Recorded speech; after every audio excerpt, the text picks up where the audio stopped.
for the first time, so it's good to see you. And thank you for coming. I did my master's in Manchester Business School. I did a Master's of Science in Innovation Management and Entrepreneurship. So I currently run my own startup. It's called Nyom Planet. It's a wedding planning platform, a digital platform. But also recently I got an assignment in Nkozi University where I'll be running the AVG project, which is around supporting agriculture entrepreneurs to digitize their businesses. Thank you very much.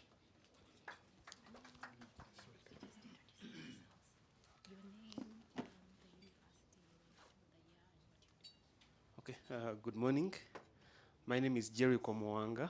I finished my master's in financial technology at the University of Liverpool last year. It's very nice to meet you all. I work with the Bank of Uganda as a financial analyst. Thank you. Good morning, everyone. My name is Charlotte Kawesa Ntulume. I work at the Department of Mass Communication at Makerere University as a senior lecturer. I went to London School of Economics and Political Science in 1999. Yeah, it's that far back. 99, and I studied an MSc. Yes, I went before you, Honorable. I studied, I did a Master of Science in Media and Communication. Thank you. I'm a veteran, yes.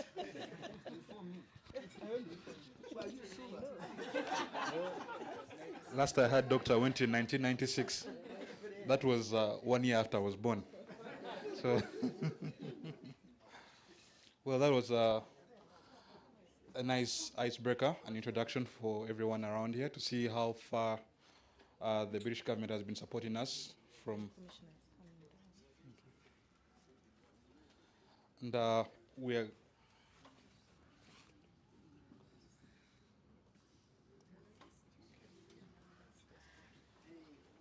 And it's always great to be back here because this is where the journey started when we were being launched off to go for the scholarship. And interestingly, when you get the Chevening scholarship, you forget about academia. You think it's, okay, I'm going to the UK, I'm going to the UK. Then you remember, okay, once you land in the UK, you're like, oh, okay, I have to study. So, and then you get to come back and contribute to development in Uganda. And we're glad to always be back here and to be hosted by Her Excellency. And I think next on the agenda,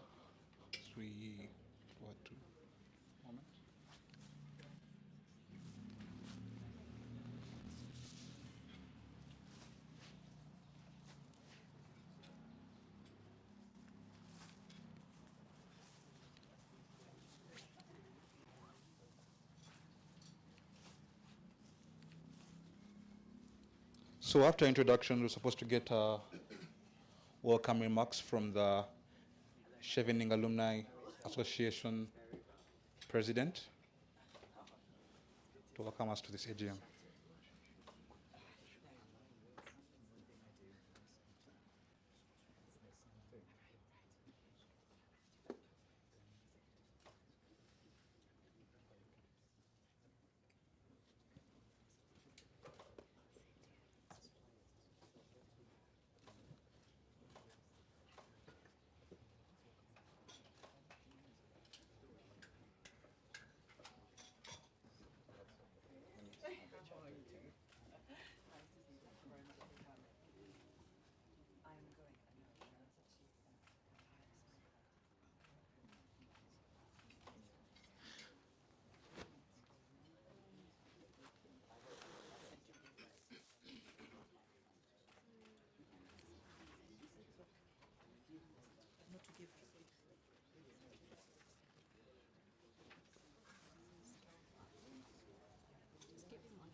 Good morning once again, Cheveners.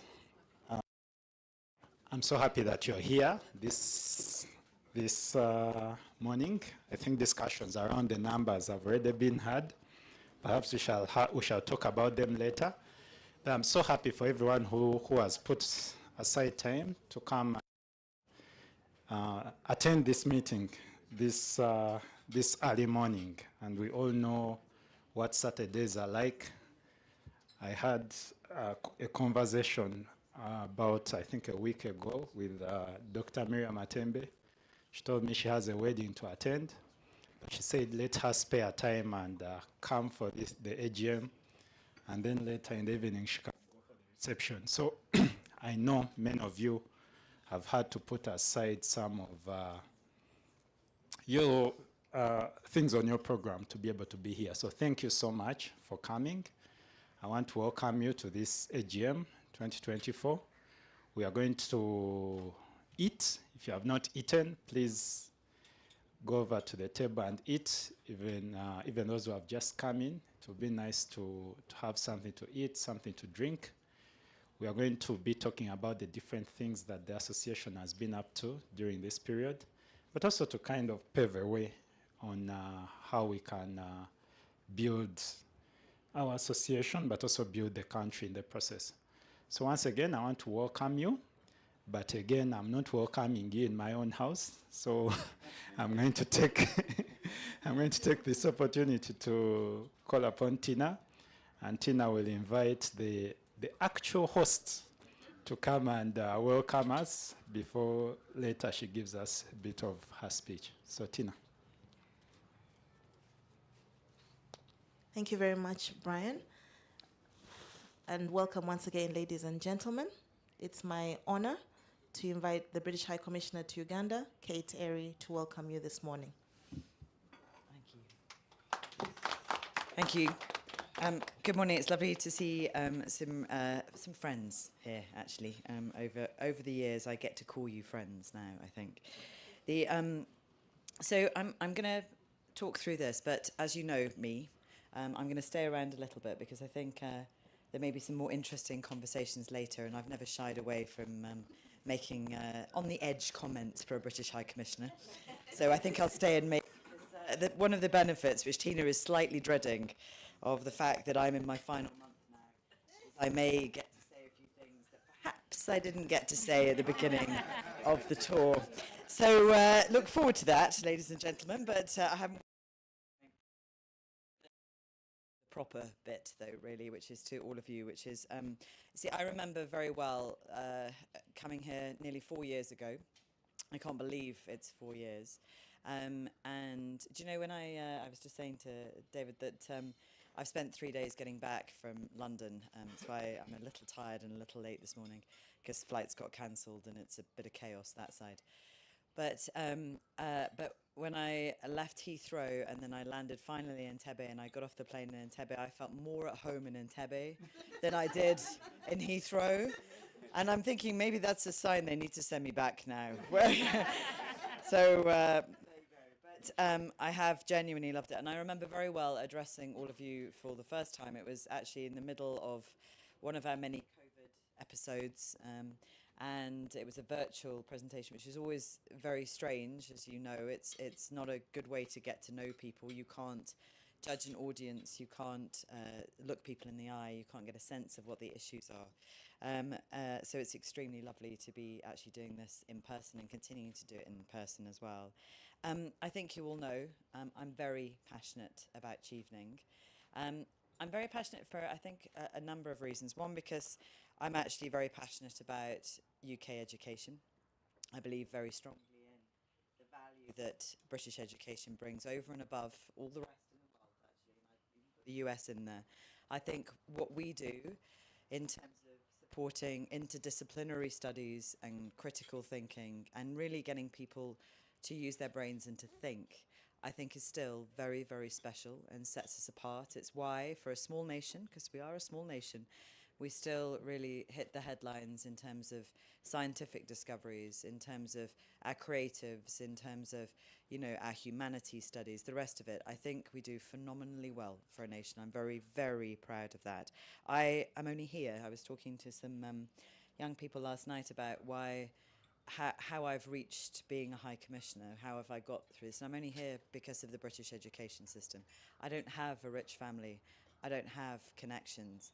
The only thing I had was my education, and I loved every single minute of it, and I'm very grateful to it. And it shows you, and maybe this is where we get slightly political, it shows you why education is more important than anything else when you are building a country. And Miria and others, we know where we stand in Uganda on this issue. Huh? So I really wanted to thank all of you. I just want to thank my very good friend David. It's lovely to have you here. So thank you very much for making time for us today. And spreading your wisdom, which I know only too well. You've shared it often with me, so thank you very, very much. Just to say as well, and I know that I'll be coming to say goodbye to the kingdom, but just the relationship that we have had and grown together with the Kingdom of Uganda just has us always will, you know, have a special place in my heart. So thank you very, very much for that. The alumni and also for everything you've achieved. I've been really proud because I feel that you've continued to grow actually as an alumni over the period that I've been here, and I know you'll continue to grow. It's got nothing to do with me. It's all to do with you. But after I have left, I can feel that that will continue as well. I've been really proud of the impact you've made. I remember one of the first things I got involved in was again around education and inclusive education, and hearing the passion that several of you had and was supported by the broader base, and you know, being able to come along with you to see ministers to talk about the inclusive education policy, which is on the table now, right? That's pretty impressive. You know, the very fact that you can actually see how public policy, you know, can make a difference. Miriam will probably take issue with me on this one. You see, I don't actually believe in revolutions. I believe in evolutions. And but you can take me to task on that one later, Miriam. And I think actually creating that environment of good quality debate around what a country needs, any country, mine included, good quality debate about what a country needs and how we move forward. The great brains of this country, which are you, have an absolute responsibility to contribute to that debate, and I'm very, very proud of the role that Chevening plays within that. I know you've been successful again this year with another bid. I know we're looking at leadership, which, as you know, I am absolutely passionate about, because if we do not have good leadership, and you've seen the stance I've taken on good leadership, if we do not have good leadership, then we are nothing. So again, thank you, because leadership isn't just about one figurehead, no. Leadership is in every institution, is in me in the High Commission, is in Tina in the High Commission. If we are not all leaders, if we do not all recognise our responsibility to contribute to our companies, to our organisations, to our nation, to our communities, then we are going nowhere. So thank you again for that contribution to the policy debate. And I, for one, look forward to learning from you, because I'll keep an eye on you from afar, but I look forward to learning from you as we go forward. So I'd also really, really like to thank everyone who's got involved in the marketing, actually, for Chevening. You know how this works, guys. You know, we get places based on merit. It's the British. We don't get places because I have a nice chat with someone or am particularly convincing. Nope. It's not because I know people or have friends in high places. Nope. It's done on merit. It's one of the strengths of the British system. It can be frustrating at times, I would agree, but I'm proud of it. And we get it on merit because Ugandans are good. We have good candidates. We have good people with impassioned, capable stories that show that they're going to make a real impact. I need to find as many good Ugandans, for there are many, as we know, as we can, and get more through the Chevening. The more good Ugandans we put forward, the more places we get, the bigger the alumni pool, the bigger impact we have. Your role, whether it's formally through marketing or informally through the stories you tell, is important. You know we don't do brain drain. You know that's not what this is about. When we interview you, it's not what can you do for the UK. That's not the questions we ask. We're not sending you there to brainwash you. Not at all. I mean, Miria, I think, learnt a lot about what she didn't like about the UK when she went there. But it's not what we do. We want you to come back. We pick you, and I tell you this every single time. We pick you because of the contribution you are going to make to Uganda. And that's why the bigger the pool of people we send, the bigger the contribution we can make to Uganda. So thank you for your role in the marketing of that. I also want to thank partners. Prudential has been beautiful in continuing to support and the confidence that they have in the program and sponsoring one of the Chevening places. It's not cheap to send you to the UK for a year, you know that, but it's money well spent in my view, and I've got more than value back, as has Uganda.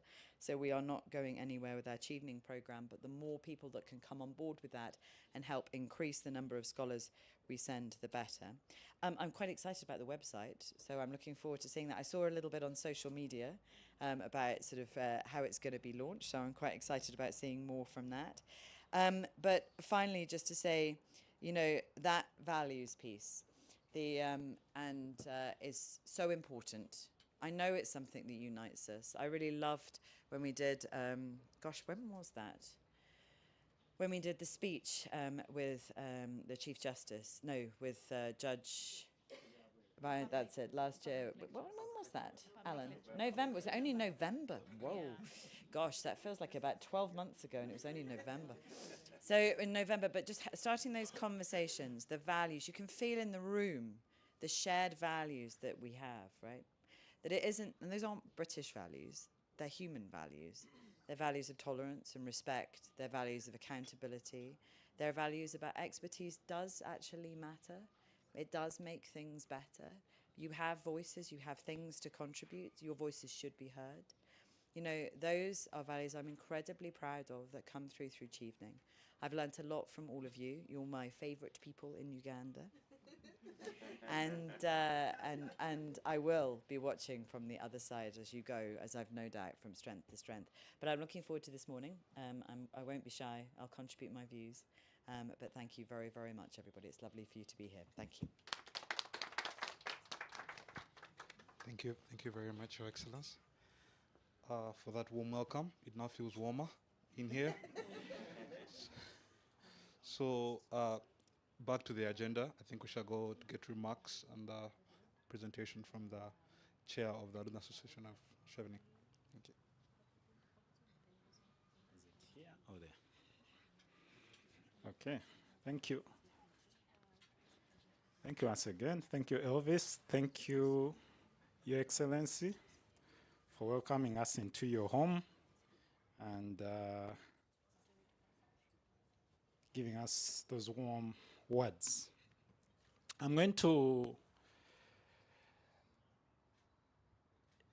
speak to us about some of the things that have been happening at the association over the last year. You're going to, I'm sure you have a report already on a digital report. Hopefully we can print for you something to take along for those who prefer to read physically. But my remarks are in there, and I'm just going to briefly just run through.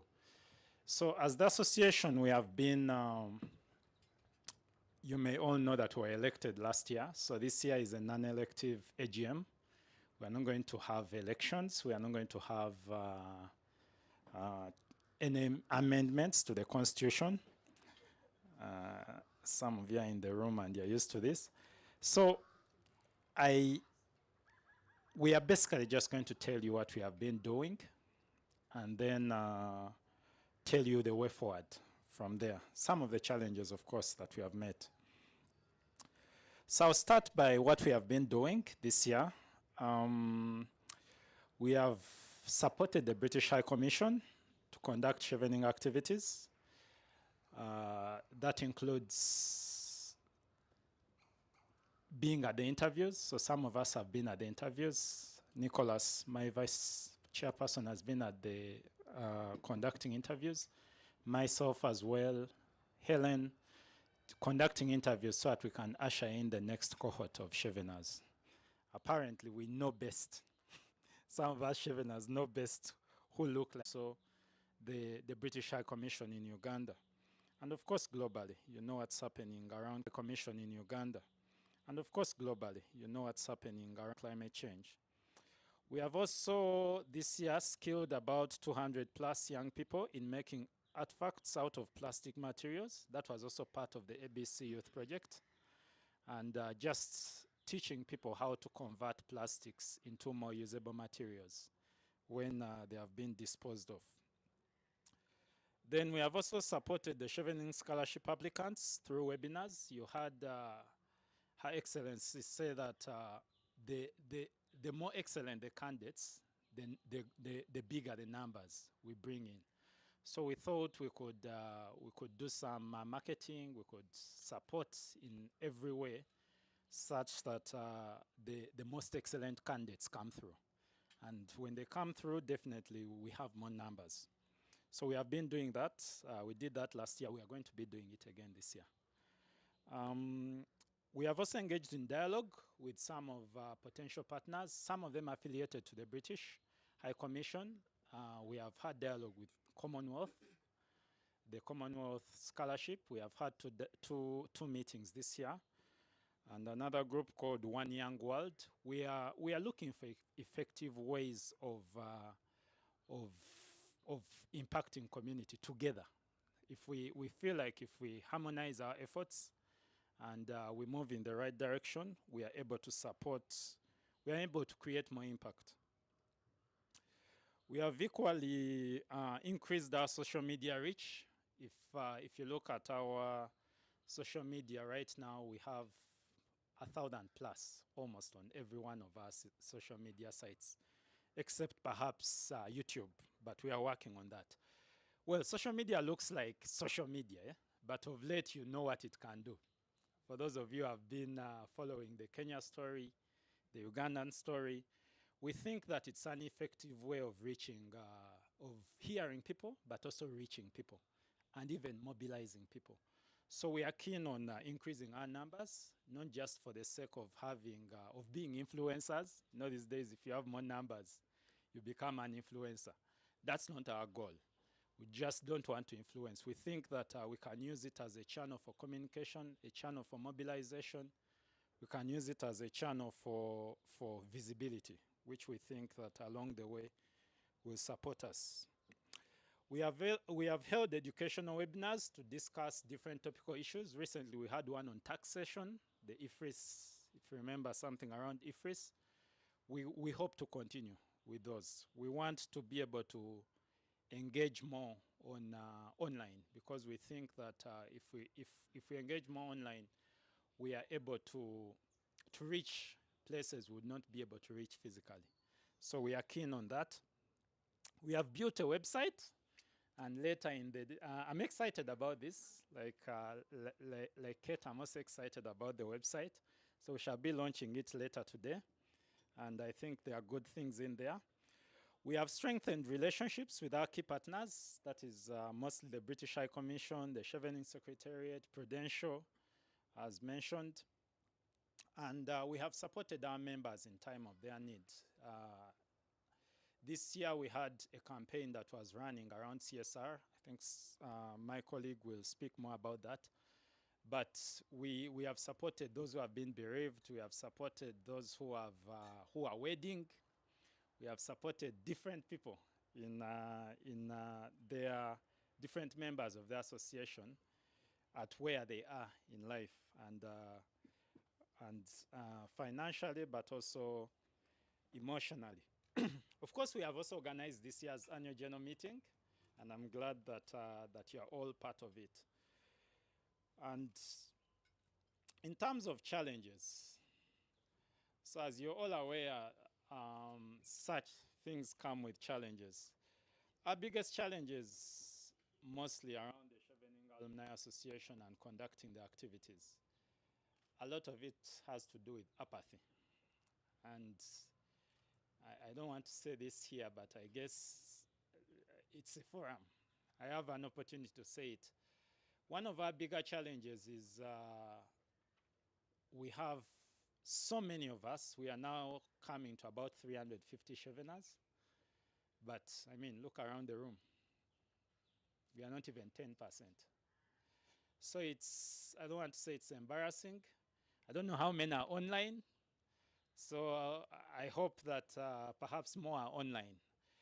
But more importantly, we need Cheveners to come to participate in the activities. I feel like we are building something. I think it could benefit us as Cheveners. but I strongly believe it even benefits us more as a country. Like Her Excellency mentioned, I think the best of the Ugandan brains are in here. So I listened to some of you introduce yourselves. Some of us are developing vaccines, others are monitoring food security. So there are so many of you who have a lot to contribute, but I still strongly believe that there's even more to contribute if all of us brought something to the table. I liked what Kate mentioned, that we believe we are not asking for so much. So encourage your members. For those of you who are watching me online, please, please, we want you closer. Come for these activities physically. Send funds where you can't, especially for those who are outside the country. But also send ideas. Give us ways that we can improve what we are doing internally, but also what we can do for the country. We believe that we are the change we need. I personally believe that if we all got together, we can build something bigger. So of course, funding is the other challenge. We still have funding issues. We're a young association, so that's kind of understandable. But we believe that some of you are placed in areas where you can influence the budgets. I heard someone say that they are director currency. In fact, I shouldn't be speaking. I should just, someone pass a basket around there. So the point, I think we have in our, given our positions, given the different networks that we have, I think we can do better in mobilizing funding. If you strongly feel that you are willing to support the activities of the association and perhaps you want a one-on-one talk, please send me a WhatsApp for those who are listening in, or just reach out on our social media platforms in the messages. We shall reach out to you. For those in the room, it's okay, we can have a chat after this. If you're in a place where you think there's a contribution you can make, it doesn't necessarily have to be money, but connect us to networks, because we are doing projects around refugees, we are doing projects around inclusive education. We have a project, for example, that is pending. We started a project at the Kampala School for the physically handicapped. We are building a resource center so that our less advantaged brothers and sisters can access the same kind of education, or can receive the same kind of support to what we have received. That project is 40% done. We have built, you will see the report. We have built most of it, but now we need to, as you know, when you're building a house, towards the end is where the money is most spent. Okay, so that's where we are. So if you think you have networks, if you think you have any kind of support you can pass on, we are happy to receive it. So funding is still a challenge. Of course, we still have challenges also around mobilizing ourselves, and that's understandable. Each of you has a job during the week. So we hope that we can see how we bring you in, or you can spare time and join us. So, but we are working on some of this. So to that regard, I want to appreciate all those who are supporting us. I want to appreciate the members of the executive. In fact, the members of the executive who are here, if you could just stand up. Okay, there are actually 3 of us, 4 of us. Great. So thank you so much. This is the team behind all this and all the activities that we have been up to. So your dedication, your sacrifice, and your teamwork is what makes this possible. So thank you so much for supporting the association and for supporting me in leading you. I also want to thank the Cheveners who have always pushed us to achieve more for the association. Of course, through your constructive criticism, sometimes it's just criticism, but we take it. Your continual insights, and of course, your high standards. So we appreciate you. We appreciate those who have paid for membership, those who have paid for subscription, those who have supported different activities. Last year we had Chevening at 40 celebrations. Some of you sent in your contributions even without coming. Some of you paid for the dinner. So thank you so much for supporting us along the way. In a special way, we want to thank the British High Commissioner. Kate, I know we are going to have a dinner later in the evening and, you know, talk a bit more. But I'm about to cry. Let me just, we are going to miss you. We are going to miss you. I also want to thank some of your staff who have been supporting us. Tina, most notably, Jen as well, Marcella, John, who helps us put all these things up. So thank you so much for supporting us in that. We really, really appreciate. And of course, the funding that we receive from you for different activities, we don't take it for granted. So what is the way forward? Allow me to speak to about 3 things going forward. I think it's Nelson Mandela who wrote that after climbing a great hill, one finds that there are many more hills to climb. I have mentioned some of the achievements that we have got. And I think for us who are halfway, our tenure is 2 years. So this is just 1 year down the road. We need to think about what we are going to do going forward. So moving forward, I think we are going to concentrate on 3 broad areas: networking and partnerships. We still need lots of partners, like I mentioned, for funding, for support, for insights. I mean, it's funny when sometimes when we are getting into, for example, the leadership space and we are writing proposals about politics, you find someone calling you and saying, you know, be careful how you approach this. This is a better way. Sometimes that's the insight you need, okay? So we are we are going to concentrate on that. We are going to concentrate on political issues. Okay, political is perhaps wrong. Leadership and governance.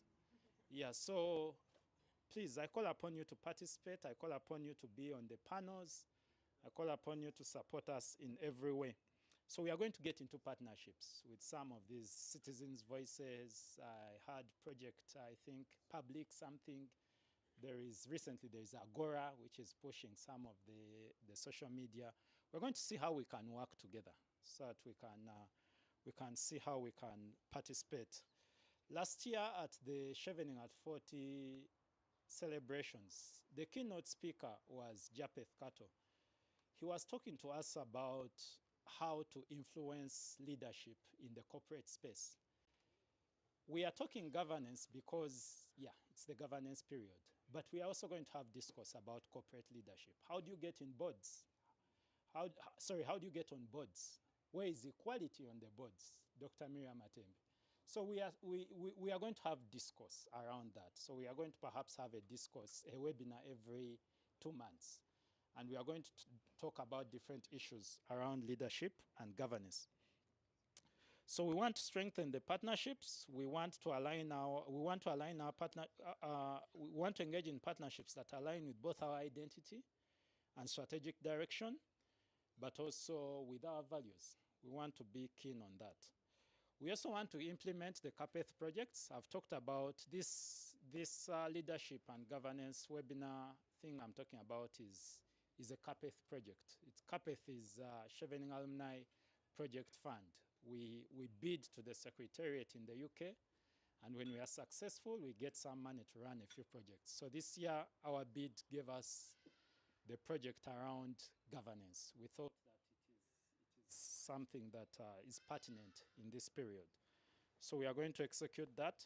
Of course, we are going to execute the strategic plan. Our strategic plan, we intend to at least have 1 membership engagement activity, whether it's a dinner, whether it's something to go out and play. We also want to have an annual public lecture like we had last year, so that will be happening again in December.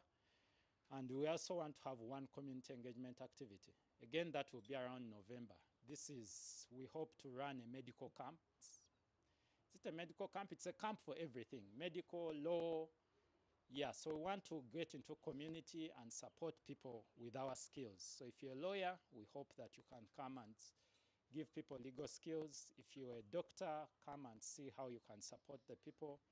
If you have financial literacy or accounting, come and see how you can support some small businesses in the community to strengthen their goals. So we shall have that, I think, later in the year.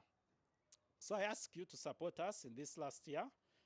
What we do is going to be crucial in shaping governance and leadership of the Uganda we want in the coming years. We hope that, yeah, you can come and represent. And some of you have never been heroes, eh? And perhaps we shan't even be heroes in the coming cycle of elections, or perhaps even in the next decade. But I think one day your contribution, however small, it will count. So please, come and give it. Thank you very much for God and my country. Thank you very much, Mr. President, for those remarks and update on what we have been doing. So next on the agenda, I wanted to quickly dive into, because we are running a bit late, we're supposed to get presentations from the EXCO, but given the time that we're working with, I think I would just want to give let's say a chance to the Vice Chair, to give just an update on the projects that we've been running under the CAPF bids, and also the CSR projects that we've also been undertaking, just to give an insight on what we've done before we move on. Thank you.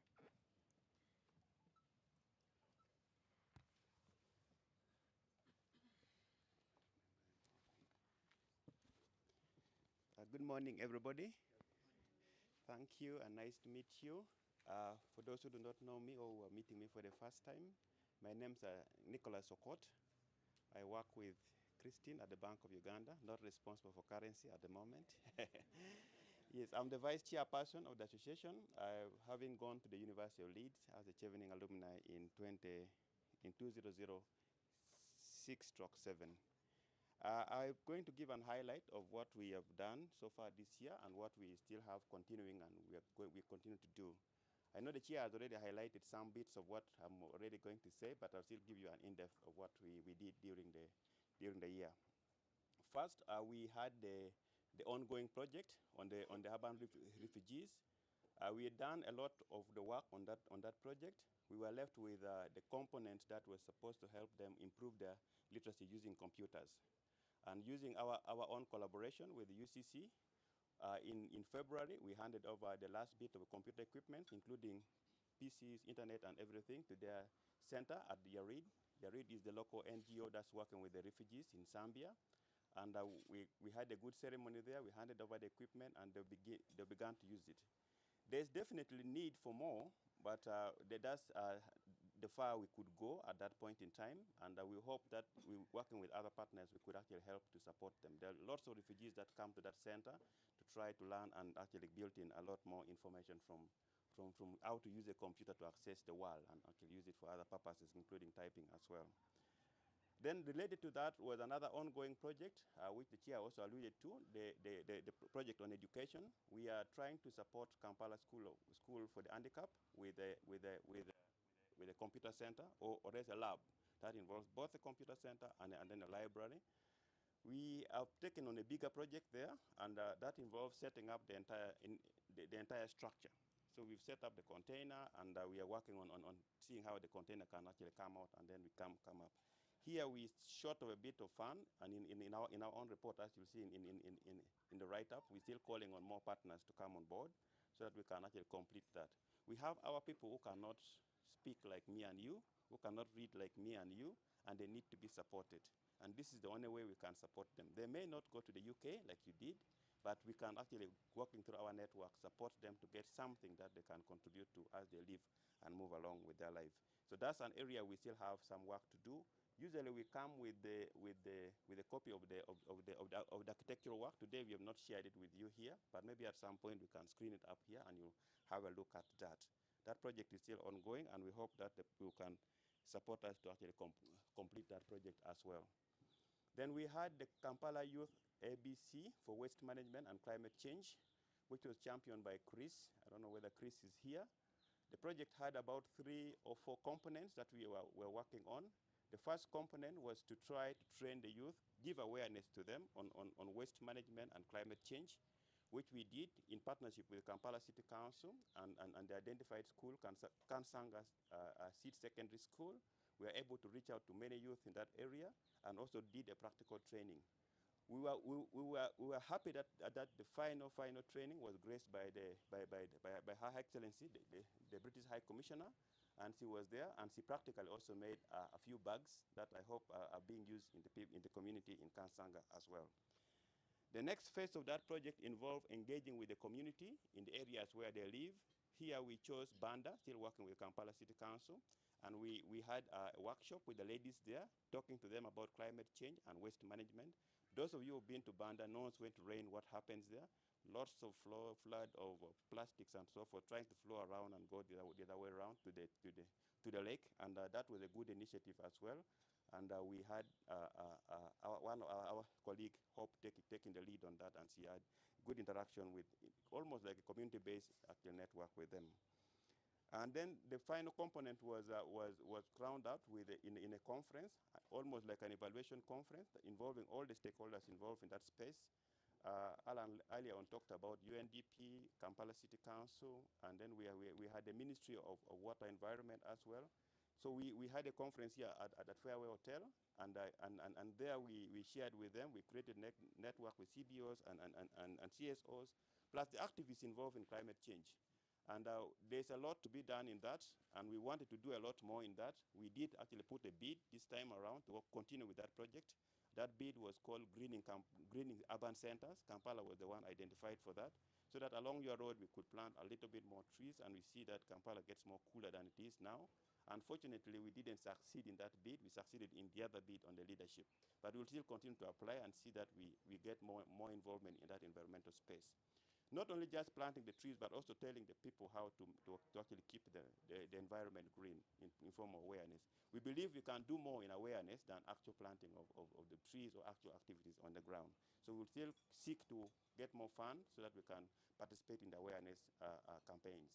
As it has already been alluded to, many of you come from different professional backgrounds and also different parts of the country. You can speak various languages here if you're asked to speak.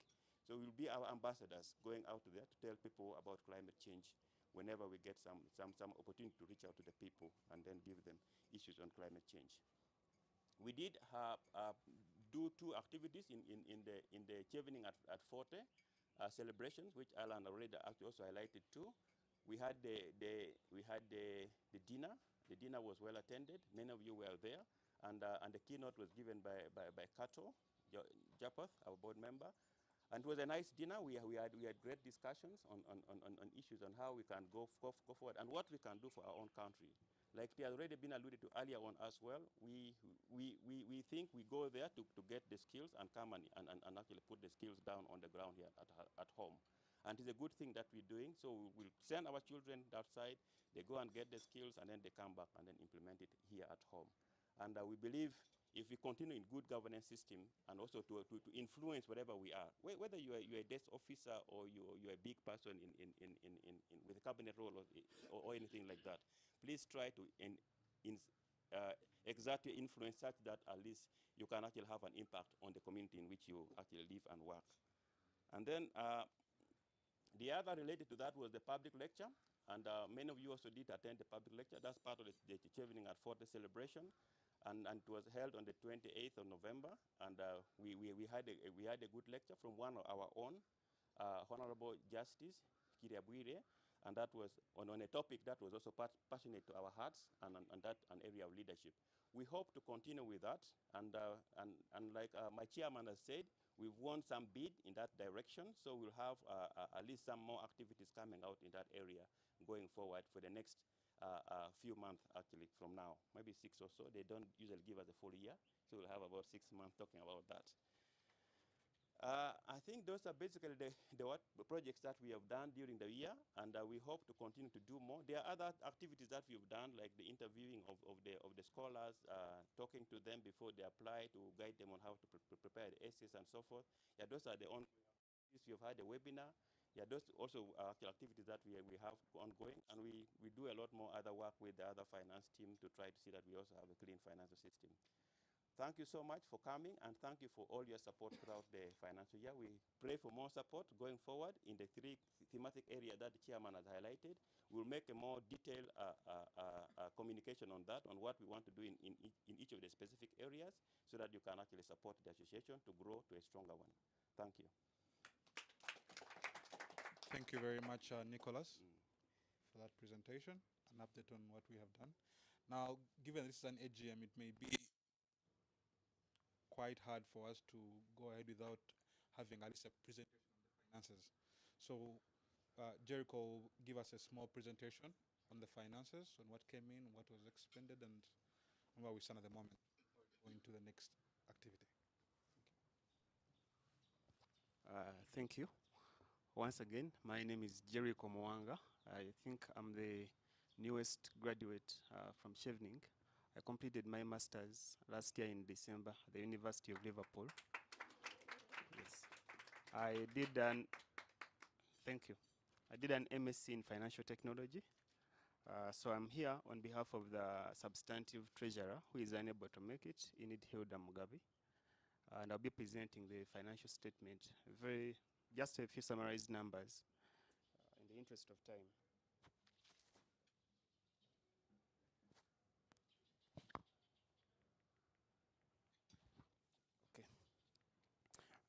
I'm going to present the numbers in Uganda shillings to the nearest million. And in summary, we received an income of 100 million and we made an expenditure of 101 million, resulting in a deficit of 1 million. To break down the income further, grant income was 73 million, membership and subscription was 4 million, and other income was 22 million. For the expenditure, program costs were 89 million, administrative costs were 10 million, and finance costs were 73,000. Our overall financial position is a deficit of 1.2, which is not a good position to be in, but we are making more efforts to mobilize more funds through membership and subscription fees. And I'm pleased to inform you that in July alone, we've raised 1.7 million in subscription and membership fees. So that is a good outlook for the year that we are starting, the current year. So in conclusion, despite the financial position deficit we closed with, we have shown resilience during the year in our fundraising efforts and program implementation. Our programs that the other members have talked about in detail, particularly the ABC project, the KSPH project, made a significant impact in our community, and we remain committed to continuing these efforts. So moving forward, we shall focus on enhancing our income streams, managing our expenditures prudently, and continuing to support our vital programs. Thank you. Thank you very much, Jericho.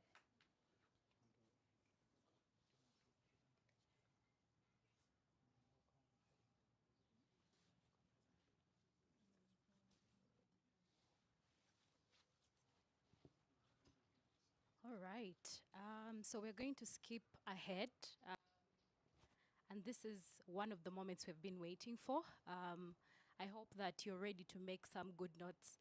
We're going to invite Helen to invite our keynote speaker this morning.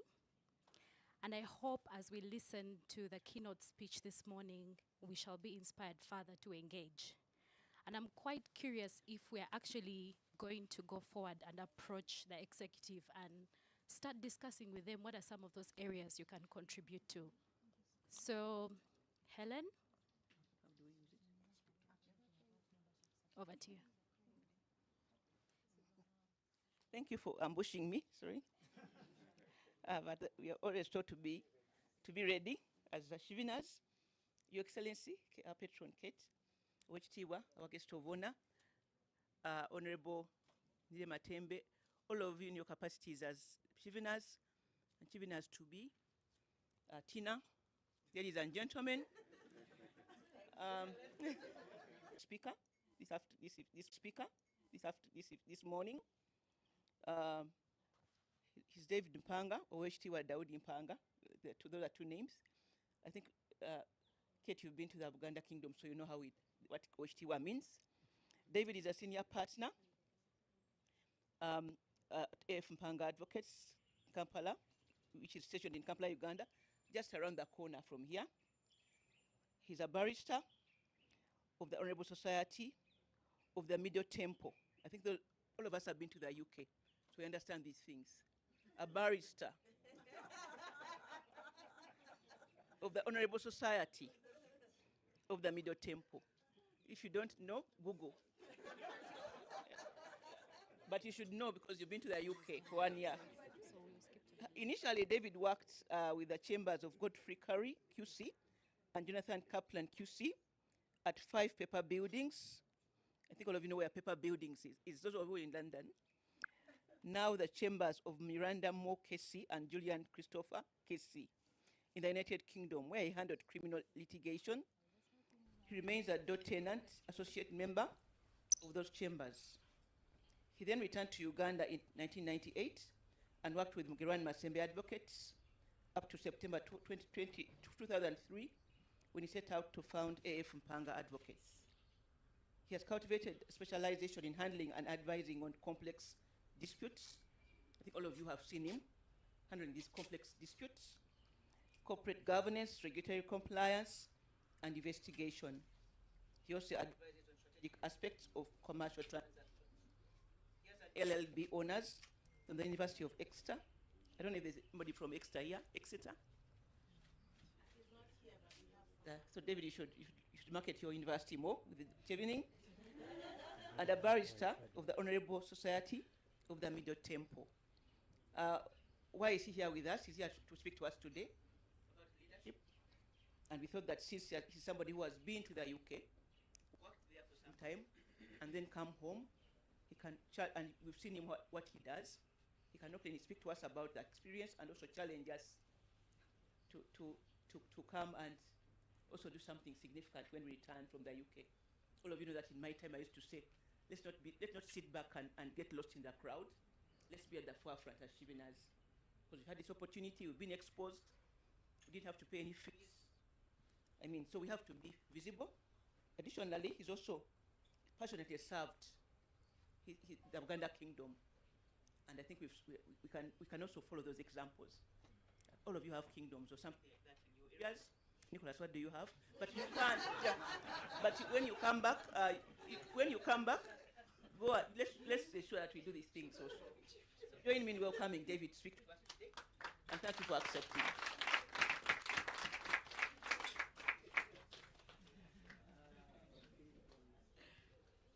Thank you very much, Your Excellency. All protocol observed. It's a very kind introduction by Helen. There are 2 things I need to declare by way of interest. Helen is my cousin. We work together.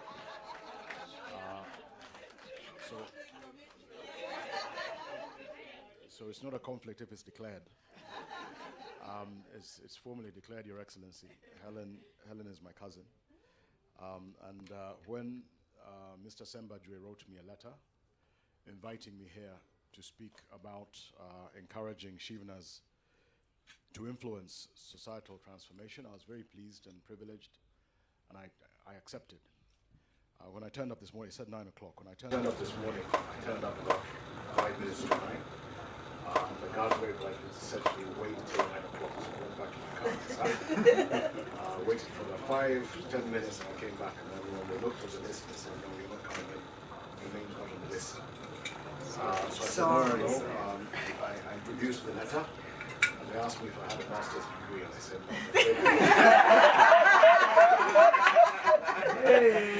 So they said, sorry, you're at wrong meeting.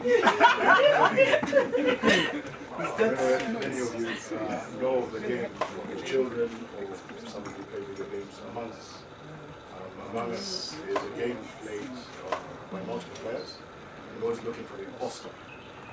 I put my hand up today to say I am the imposter. As you read in my biography, he doesn't have a master's degree. But I think I was selected to come and whip the people with master's degrees to remind you about your huge responsibility. Because to those whom much is given, much is expected. Right. And if those who don't have master's degrees are doing a little something somewhere, what about those who have master's degrees? what should you be doing? More important, if those who don't even have degrees are forging documents to where you only need an A-level certificate, how much more guilty? I'm really sorry, I'm going to have to guilt trip you today. How much more guilty should those who have master's degrees feel for not engaging in the way that they should engage? Let me just turn it a little bit, and then I'll leave the guilt. I'll use other psychological tools to drive you. I asked Her Excellency, how much does the Chevening Scholarship Fund spend on each scholar? And she told me that it's about £50,000 to £70,000 per head. 50,000 to 70,000 per head for free. And people can't be bothered to come for the AGM on a Saturday morning? Surely. So to my mind, it's going to the other side of the coin, and using just the imposter thing. I understand that there's a psychological phenomenon called imposter syndrome. And you look it up, you'll Google it, but imposter syndrome, I'm told, is a feeling, an inability to believe that one's success is deserved. It happens to us all at certain times, an inability to believe that one's success is deserved. You'll sit in a room and you'll look around and you'll think, I'll use Luganda first, then I'll translate for Kate, Nzani. You just feel that, how can I be sitting at this great table? Who am I? How can I be deserving of this? And you might have something that you wanted to say, or you might have a contribution to make to that conversation, but you feel overwhelmed because somehow in your mind there is a little voice saying you're nothing. It's making you feel like you're an imposter, like David Mpanga, the Chevening scholars. Okay. Well, I'll tell you what might be the opposite. There's one slide that I don't usually do PowerPoints, but there's a slide that I wanted to share. There's a psychological phenomenon which might be related to or is somewhat related to or opposed to the imposter syndrome. And it's called it's named after the two gentlemen who did the study, Kruger and Dunning. It's called the Kruger-Dunning effect. I don't know if anyone's ever heard of it. But the Kruger-Dunning effect essentially looks at confidence versus competence. And apparently, she's gone.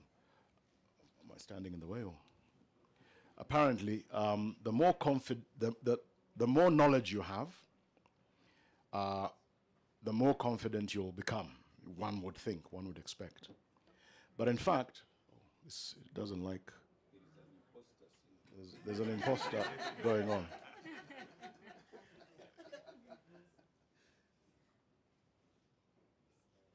The Kruger-Dunning effect, Dunning-Kruger effect. It's basically a situation where having little knowledge can actually create more confidence, an inordinate amount of confidence in people, and gets them very confident and voluble in what they say because they have little knowledge. And those who have a lot of knowledge might even begin to think, or some more knowledge may begin to think, oh my God, I know nothing about this. So their confidence sinks, all right? And then only as you go further on in competence does your confidence grow again. So this rendering of the Dunning-Kruger effect curve, and Dunning and Kruger did the curve, and then people started copying it and I loved this one because they named this peak of confidence that is born out of little knowledge Mount Stupid. Right? So many people stand on Mount Stupid here and say many things, say a lot of things. And social media has made them even more capable of reaching many people because they used to say these things in bars, you see. They used to say these things in bars and to their wives and to all the people that they could hold captive for 2 minutes. And now they have all of you because You're busy on TikTok. And some guy is sitting in a cupboard somewhere. And he thinks, I know something about this. I read Google. And it said, and he starts, and then Bill Gates, and then this, and then the other. And there's a Chevening scholar who's got a master's degree who's in the valley of despair because they want a PhD. All right? There was somebody, pharmaceuticals, King's College, pharmaceuticals. My daughter is doing, so somebody is talking about drugs and the global conspiracy to kill all Africans because, and there's a guy he's in the valley of despair. He's got a master's degree. He's quiet. He's not on TikTok. You ask the other guy, let's talk about qualifications. I say, what are you talking about qualifications? You're not telling us anything. We know these things. I looked on Google and I saw, and there's this guy here who's in the valley of despair. I think maybe in order for us to transform our society, we can take the slide down. In order for us to transform our society, my encouragement to each one of us is to gain confidence. First and foremost, just gain confidence. You know much more about your individual subjects than anybody else does. You have master's degrees, all right? You're working in, I have Bank of Uganda as a director. Print us 2 packets and we'll be happy. National Drug Authority, everybody that I heard stand up was working at the pinnacle of their profession, of their occupation, is working in an influential position. So it's not the lack of a platform. To my mind, first and foremost, it's the lack of confidence. It's the feeling that I can't do much. So every day you're watching, be it NBS, and again, you'll forgive me, Mr. Pharmaceutical, and they're discussing something on pharmaceutical industry or issues, and Frank Gashumba is the commentator on that issue. Sir, volunteer. Put your hand up and say, I am available to be a commentator on these issues. I know. Volunteer. All right? Don't take it that it has to be something monumental or very big that you've got to do in order to do societal transformation. Actually, societal transformation, and if there are any people any physics master's degrees before I jump onto Mount Stupid. All right. The little I know about physics, and I stopped in O level, is that, let's just look at this table. This table is behaving in this way because all of the molecules or the atoms of this table are behaving in a certain way and they're stable. All right. If you heat them up, they'll start behaving in a different way. And if it's a wooden table, it will start burning. If it's a plastic, all right. So if the Chevening Scholarship does one thing, it should enable us to be those atoms that begin certain changes that then transform society. It starts with very minuscule, very, very minuscule behavior.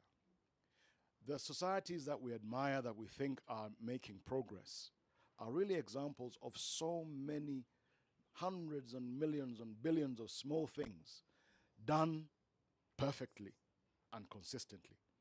In the same way as your table is stable because each atom on that table is behaving in the same way. If some were kind of going into liquid and some were becoming gas, you wouldn't have a table, you'd have something that's strange.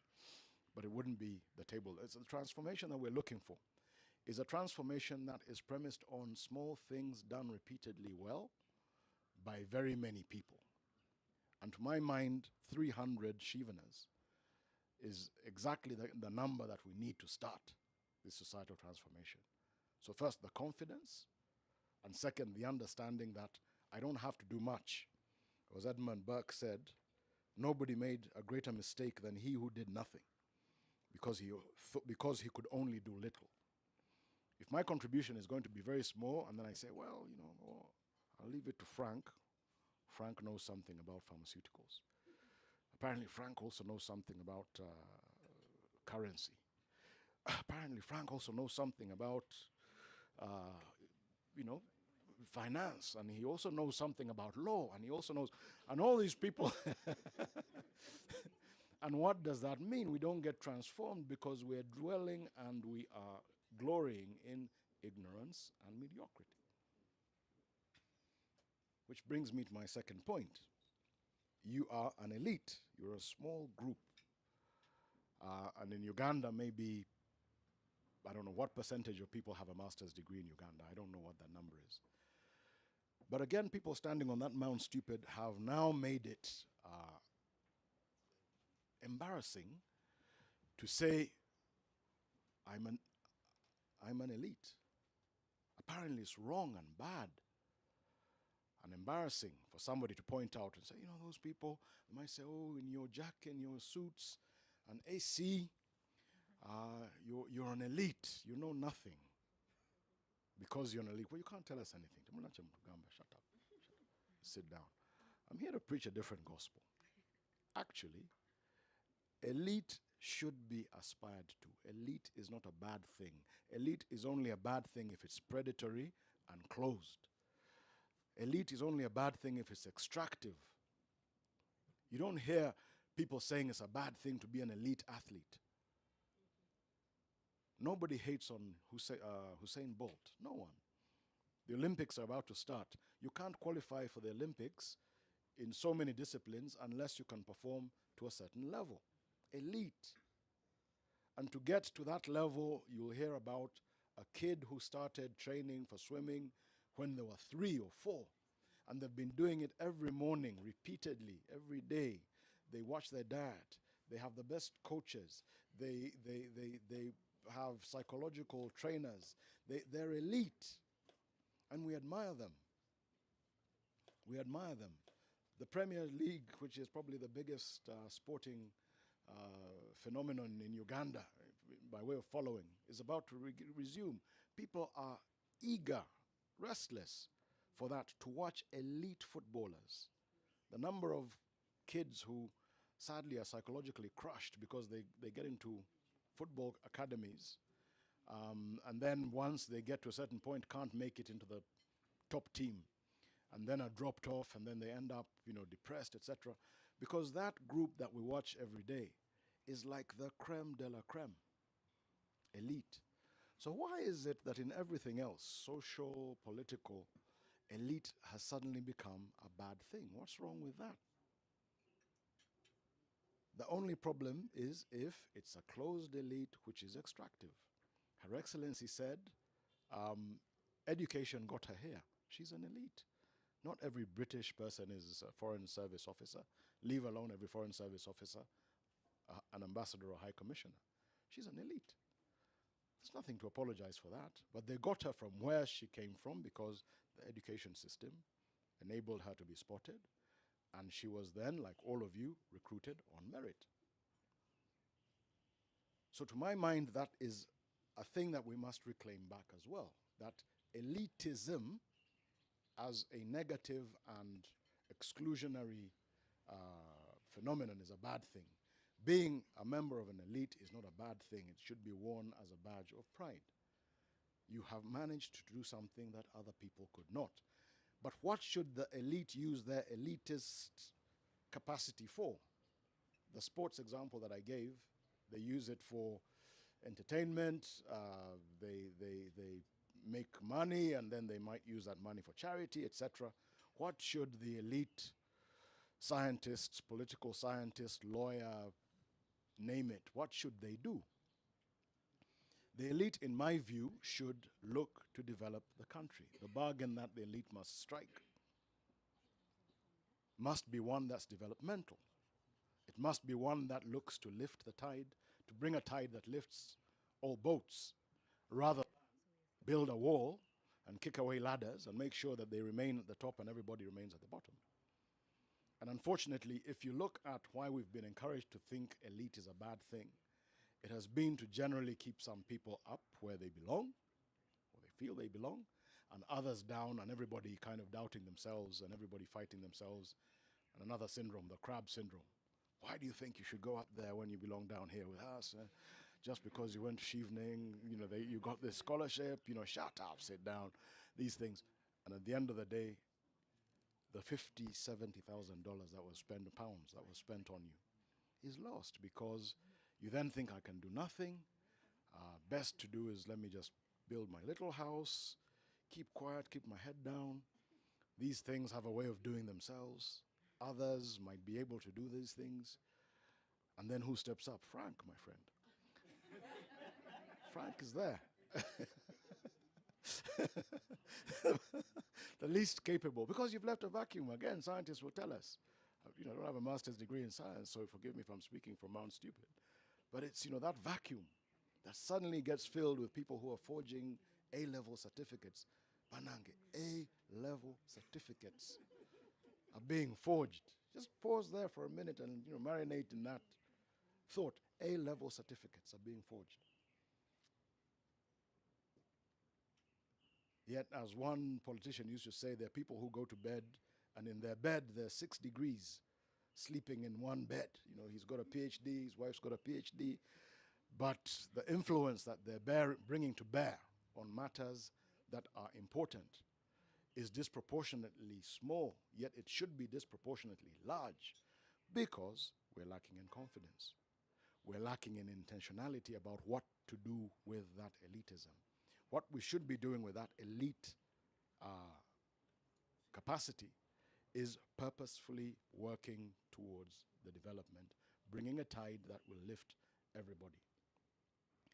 And that tide must be meritocratic. Again, if I may use Her Excellency's example, but I'll bring one that's closer to home. My late father, and Helen and I were co-heirs of my late father, was a young boy in Masoli going to Wampeo Primary School. All of you who've gone along Gaza Road know where Wampeo Primary School is. He did very well in class and managed to get a place in King's College Budo, which was the top school at the time. I won't make any comment about it today, for fear of starting other battles. But his parents couldn't afford to send him to King's College Budo. And what's worse, his stepmother was of the view, my step-grandmother, late, thought that it wasn't a very good idea to spend a lot of money on the eldest child because there were other children and all of them needed money for education. A school teacher who found him wandering around Masoli village or Wampeo area when King's College Budo term had started, asked him why he hadn't gone to school. He said, because my father doesn't have the money and my mother doesn't think money should be wasted on education. And that teacher, his name was Mr. Kafero, said to him, I'm going to take your hand. If you want to study, I'm going to ask of you only one simple thing. Will you be a Roman Catholic? Because my father had been raised in a Protestant home. So my father said, why not? I want to study. So he took him, converted him to Roman Catholicism and took him to Namiriango. And Namiriango gave him a scholarship. In Namiriango, he was spotted by the Kingdom of Buganda. He was taken from Namiriango, taken to Makerere University for a little bit, taken out of Makerere University, taken to Oxford, Balliol College, taken out of Balliol College by the Kingdom again, taken to Harvard, where he did a master's. He also did the bar, and then came back and served at the very high level, eventually of Attorney General of Buganda and Chief Advisor to Kabaka Mutesa. And that's how I happen to be here, because somebody had a meritocratic system, some social mechanism that spotted talented children and brought them up, and then told them what they needed to be doing with that gift. Because my father was then told, you private practice, etc., etc.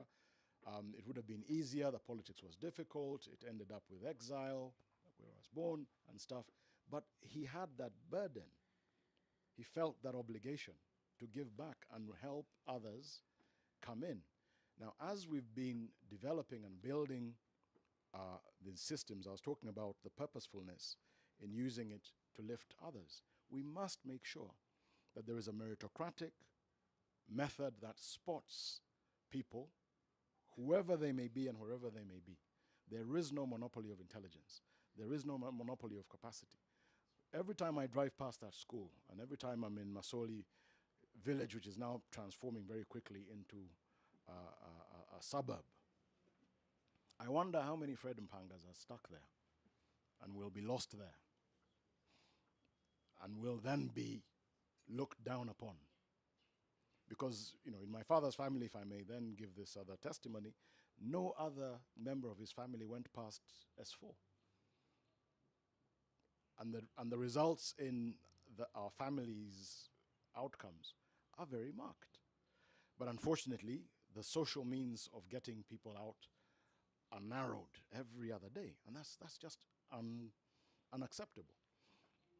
So if people are worried about, oh, this sounds a bit political, yes, it's got to be political, because everything is politics. Everything, I'm sorry to give you that very bad news, everything is politics. The luck that you had to have a Chevening scholarship is essentially got some political underpinnings under it. At least you could read, at least you had the degree, the first degree. How many people behind you didn't? And we are not going to have any form of stability and happiness and prosperity, at least sustainable, if we don't think about ways of enabling people to come from the bottom and reach the top. And that developmental bargain must be rules-based. It must be one that observes rules. It must be one that understands that if you abide by the rules, you will be rewarded. If you don't abide by the rules, there'll be penalties, there'll be consequences. So you'll be able to say to the person that you left in Masoli, as you were studying very hard, and you then got picked up, and you got a scholarship, and you managed to advance, that whilst you were busy throwing sticks at mango trees in order for the mangoes to fall, I was studying. When I studied, I was spotted. After that, I worked harder. So I'm here, and you're not. I'm an elite now, and you're not, because I abided by the rules. That person who concentrated on mangoes and generally playing around the well, etc., will then tell their children, study, because this is the way out. The children will look at other people and they'll think, how have those people achieved? Studying, hard work, abiding by rules. That becomes a path that is sustainable and developmental for all. It's not sustainable if one has to study and the other only has to steal. Then the kid will tell you, well, the guy who studied, but even the guy who stole, I'd rather steal. All right? Again, the people who are looking out for paths that they'll make themselves, I mean, there's still some paths as well, are looking for role models. They're looking for role models. Last night, I was talking to a young man who has been appointed a Uganda Foreign Service officer, and his first posting is in an embassy in the region. I think if I say it like that, he might not be identified. It's a very young man. I met him in 2013. I'd gone to Gombe SS. There was a function there. And he just came up to me and said, good afternoon, sir. I think I recognize you. I'd like to be a lawyer sometime in the future. He was in O-level.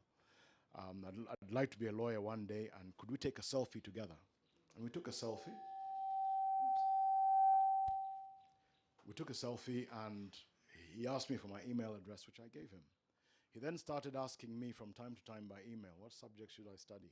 We started exchanging and doing things. Anyway, long story short, this young chap went to university, went to LDC. I made some small contribution when his parents didn't have enough money for him to do his university in LDC. And eventually he came out top percentile. He went to the Public Service Commission. He was interviewed, and he's now, the other day came to tell me, I've got my letter of appointment. I'm a Foreign Service officer, and I'm going to be serving as something in the embassy. But in speaking to him yesterday, because he came to me and said, what would you advise me to do, look out for? I said to him, please make sure that this, and he had a contract then, he said he's going to get $1,500 a month. And it's like a jackpot to him. I said, this $1,500 a month is not your life. If somebody's asking you to do something that's against your conscience, leave this $1,500, come back here, we'll look for something else for you to do. And he said to me, and this is what really hit me, I then had to go and bring one of my other partners into the room for us to counsel him together. He said, no, but Mzee, you see, I've always just thought that these people who end up in these things just didn't. So I said, Chief, there are people who are not eating. And he said, what do you mean? I said, there are many. He said, but why don't you speak up? There are many of us who don't eat. So I called in another partner and he said, how many are you? I said, we're many. But the point I want to make for the Shivnas is even in mentoring, you're transforming. Just be somebody's mentor. Just be an example. Show persistence. Show endurance. Show concern that will then enable another person to vibrate in that way and create this table that we're talking about, all atoms behaving like Shivnas. Just that small thing. Very lastly, if I started off with guilt, now I'm going to end up with fear. If you don't feel guilty, if you don't feel inspired, let me scare you now. The way things are going, left unchecked, everybody standing in one corner and thinking somebody is doing something. Everybody wondering, oh my God, that happened. It's interesting. Anyway, Arsenal playing today. And going, to watch the match or doing something else and just hoping somebody, something, somewhere. Oh my God, the British High Commission are doing something about it. I'm going to surprise you. There's no one doing anything about it. There's no one. Do you know what's even more scary? The leadership don't know what to do. They don't know what's happening. No one knows. And it's just going downhill. If my only agenda is to be in the chair today and see how things go tomorrow, I'll make all manner of compromises just to remain in that chair. Those compromises include shout as much as you want in neighborhoods, build in road reserves, who cares, build in the swamps, it's all right. But also it means competence is out of the window. Populism and loyalty are more important.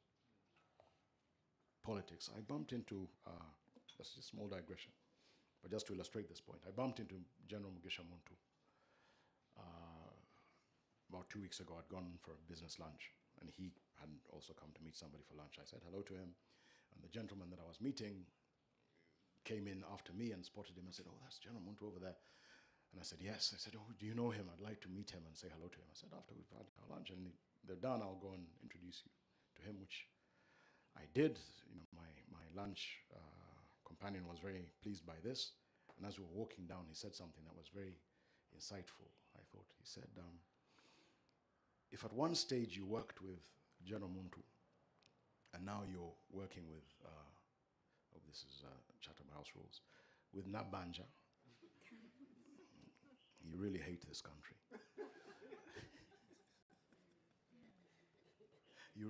It's very deep, isn't it? You really hate, I mean, you had that quality, a Chevening scholar, elite, etc. I don't know if it's a Chevening scholar, but you know what I'm saying. You had the opportunity of getting a Chevening scholar to make a contribution on pharmaceuticals, and you chose Frank. But the fair aspect that I wanted to bring out was leaders. It's a very simple thing.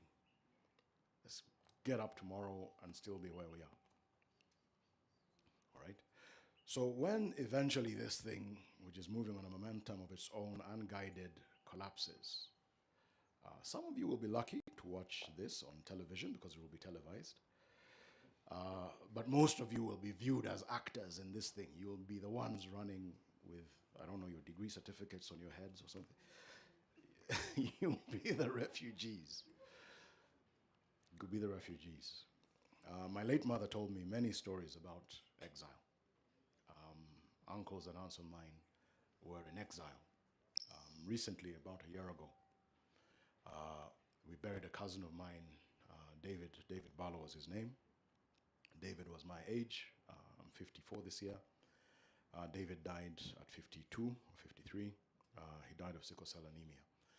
And David's story was being told by many people, as we do at funerals. And they were saying they lived in Kenya, then he lived in Canada, then he lived in they came back to Uganda, then he lived in Kenya again, they lived in Japan, and then David lived in the United States. Jafiri denga kore mirimu. So when I stood up to speak about David, I gave a tribute to David. I said, but let's make one correction. David was not a digital nomad, a guy who chose to live in these countries and therefore had an exotic life. He was a political refugee. He was a political refugee. He came from a place where he could have been an elite, and his parents were elite, and the punishment for that was to be pushed to an external country where they were perennially at the bottom of the pile, struggling to get up. I remember my late uncle David, his father, who was once the Inspector General of Police in Uganda, picking me up from Dulles Airport, Washington, D.C., in his cab. He had a yellow big taxi cab. A man who could have been serving his country and doing great things. In 1979, he had the vision of having community policing and building housing for the police. In 1979, the transition that happened from Idi Amin into whatever went upside down. His brother was killed just down the road, the late Dr. Jack Barlow. David had to run away after he'd been posted to Japan, etc., etc., and he became a cab driver in exile. You will be in exile. You will be in exile. You'll be looking for cab driving jobs. Some of you are too old now to be doing anything new. You don't know the skills that are necessary. You'll be in exile because you did nothing. The Chevening scholarship called you to sit and say something, and there was an Arsenal game on. And we distracted, and we hoped somebody else would do it. And Frank and Robina crashed the bus. And after they'd crashed the bus, yes, the fishermen crashed the bus. And the master's degree holders who were sitting at the back of the bus, instead of taking up their elite positions, ended up the victims of this accident. Let's wake up, ladies and gentlemen. Let's be purposeful. Let's regain our confidence. Let's occupy the spaces that we are supposed to occupy. Let's not do it for the purposes of extracting, because again, we've seen PhD holders and others involved in very, very embarrassing corruption scandals. Let's do it for the purpose of building a nation that is developmental for all, a nation that will sustain us, our children and our grandchildren, a nation that will reward merit, and that will make us proud to live in and die in. And perhaps, again, if I may just end on that planet fear aspect, my mother passed in November. Our mother, Helen, and Charlotte and I passed in November. And I remembered that when she was writing her biography, she used to keep paper everywhere. She passed in November. We still haven't sorted those papers out. There's paper. If you ever gave Mrs. Joyce Mpang a piece of paper in 1996, be confident that it's in her house somewhere. But I'll find the exact prayer. In those papers was a small prayer. I can't find the exact thing right now. She'd written when she was in exile with her husband.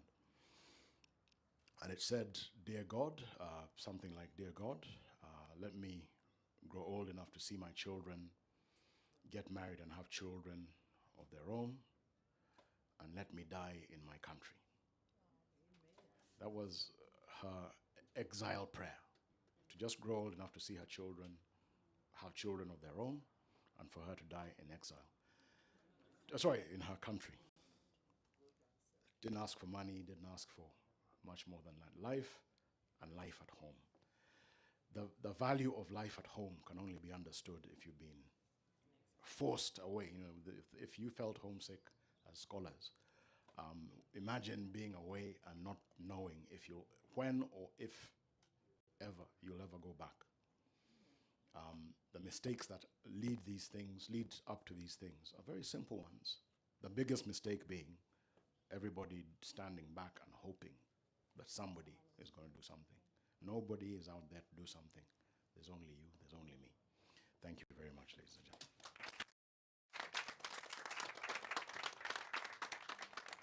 Yes, and this is foreign funded.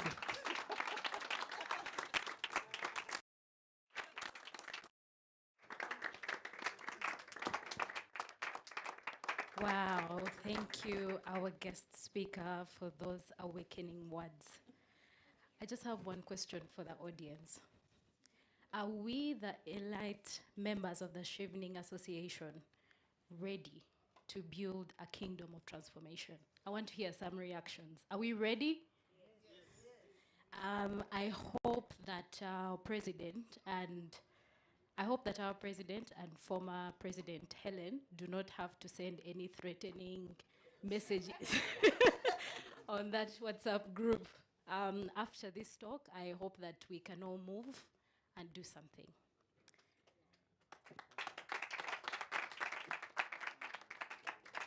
So at this point, I would like to invite senior citizen, Honorable Dr. Miriam Atembe, the oldest Shivna that was challenged today, but I think that conversation will continue. Would like to invite you to give a vote of thanks, and to give a reaction to the keynote speech.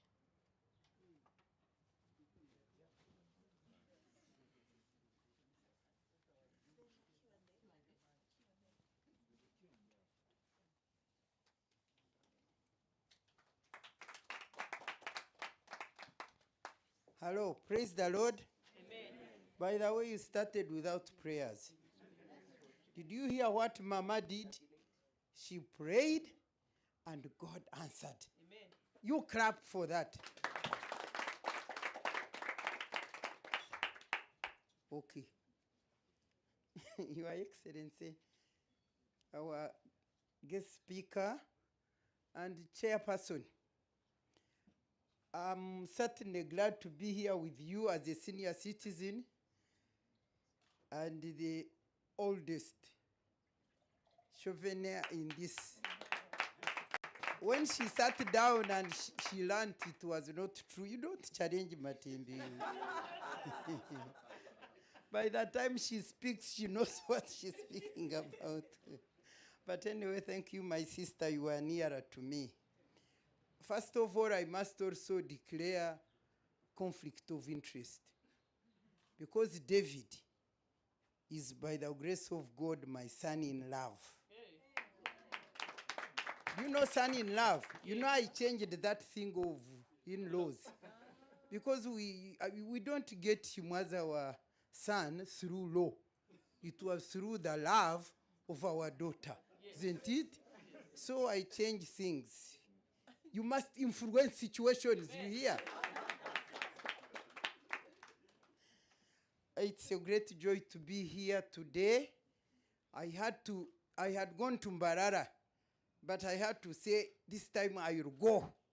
And I'm glad I came. And I want to thank you for coming.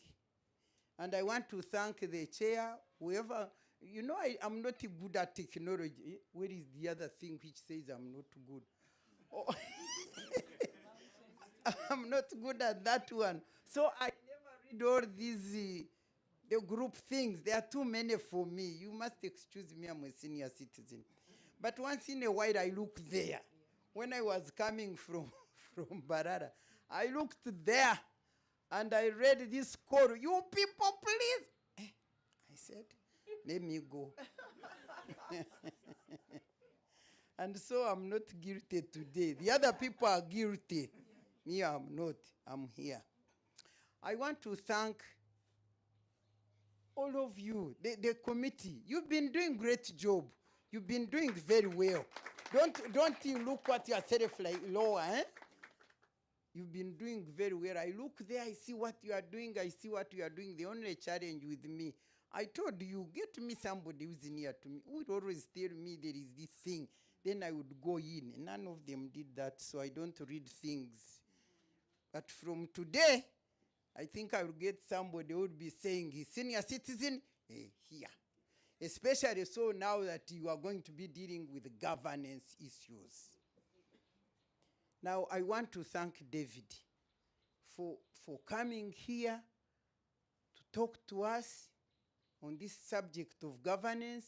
You know what he does. You know how fearless he does. And of course, he said it right straight away by challenging us being guilty for not being impactful or influential as we should have been. I want to thank you so much for beginning like that. Don't feel guilt at all. You've done it right. That was very good. And of course, from what he has said, I'm sure, I want to believe that will not go being the same again. Because as he was talking yesterday, as I went to Mbarara, I traveled with a young man who has studied, who has, and whenever we are speaking, he would laugh at me. For me, things concerning this nation is, I'm dying. But for him, he's laughing at me. And, can you imagine those laughing at us are the one who going to carry the degree and run away with it, or even they will be shot. But let us pray that that one will not happen. This was a very good wake-up call to the right people. Because I'm telling you, Uganda is going where it is going, mainly because people, I don't know whether they are satisfied. I don't know. Once he's in his job, once he's doing, he's okay, that's it. And the majority are those who should be doing what David was telling us. He talked of need for confidence. David, I don't know whether it is lack of, is it lack of confidence? Yes, probably. Because people, is it because they are satisfied with what they are doing, or because they lack that confidence? And I want to, on this one, I would like to say to you that I have come to realize that power, confidence, and influence come from a strong sense of identity. When you feel, you matter, then you have that, in that identity, you get the power, the influence, and the confidence to be who you are and to do what you do. And therefore, me here, I ask you, what is your source of identity? What is your identity? Is it in your materialism? Is it in your beauty? Is it in your what? For me, knowing who I am in God and serving what I call God's purpose for my life is what gives me confidence, power, and influence. And I stand here to tell you that I have no job. I finished working long ago. But the power, the power I walk with, and the confidence, when I reached there at the gate, the other one was saying, madam, then another one said, please, hold on.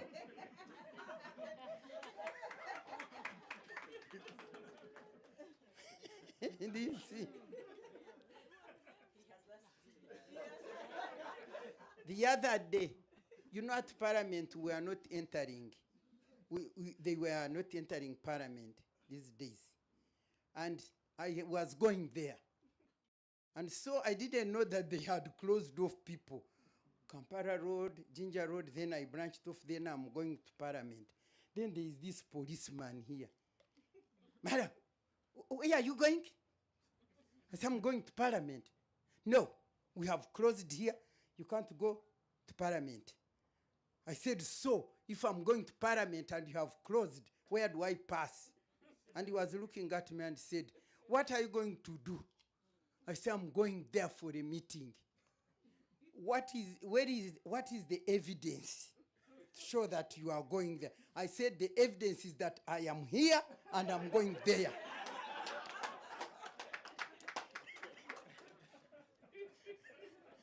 And then I told him, you, by the way, you don't understand.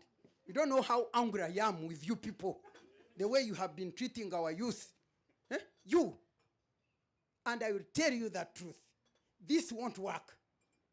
So me, I'm going. And then he said, the truth will make you free. And so now you are free, go.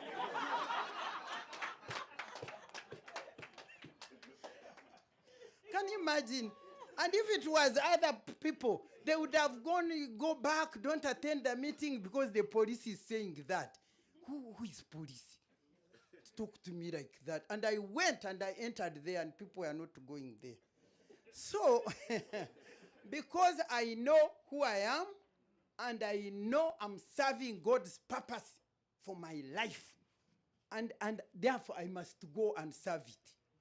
So look, what is your, strong sense of identity gives you the power, the authority, and influence. And I have had this 19 years ago. I left official work, but if you see the young people who were like 1 year or not born when I left public life in court, they still look for me. Seraphi, we did all this kind of thing. Because of that, so my challenge to you, as he also said it, I think in number 2, what your purpose. There is a certain purpose which God created you for. In fact, what he was saying about the influence, when you look, you go to John chapter 15, verse 16 in the Bible, it says, I chose you and appointed you to bear fruits. None of us came here and to bear fruits that would last. What does that mean? What God meant is he appointed you to work. If he wanted you to just work and eat and keep your office and be promoted and that kind of thing, you would not have added on to bear fruits that would last. So you are created in such a way that you must do that which he chose you to do, and do it in such a way that it benefits who? Other people. Definitely most of the problem people have, being self-centeredness. Didn't I tell you that when I went to UK at University of Warwick, I went to study law in development. What was the purpose? Not for me to get a master's degree. I wanted to find out how can I use law for the development of women whom I'm fighting for. You see? And indeed, up to now, I'm still doing what? Fighting for that cause. And what is beautiful, when you are fighting for God's people, when you are working for God's people, not yourself, when you are people-centered in your work, like we want to do, that's why you formed this thing. It is God who cares about yours. Have you heard? So what is challenging us, please let us go, be confident, find the purpose for which we are created to do, and wherever you are, you people, wherever you are. By the way, is it Maxwell who did this? Who said that a person's courage to run with their vision does not depend on the positions which they are holding, but on the passion with which they move with that vision. The passion. You don't need an office, by the way. Wherever you are, whatever you went to study there for Chevening, when you come here, even in your village, even in your home, even everywhere, when I see people struggling, these people who forge degrees, and they are going to parliament, and women, when they come now and ask, we want to not change, I say, what have you changed where you are? Do you have to do only that when you reach there? Or you can make that influence wherever you are? Many of us here, we say, Temunange, nze cylinder power, nze sina chi. What can we do? Isn't that what you do? You say, David, that's what they say, the elitism which you talked about the elitism she talked about. How can we be elite instead of being glorious in our work and honorable because we are elite? We are now like, look at those elite. They are just useless and that. Thank you for bringing that point. At least you are telling it to us. That's how people look at us. Like I was telling these members of parliament, everybody who say, I don't want now to be called honorable. Because, of course, me, I was honorable and I continue to be. But now when the honorables of today, when they say honorable, Baba B, those thieves. One time I was at this, is it where? This near Fairway, at the street lights, and Nabanja came. And all these all these vehicles which are foreign, and the border, some people were selling things, and the border, hey, muleko mubi wama batayite wo.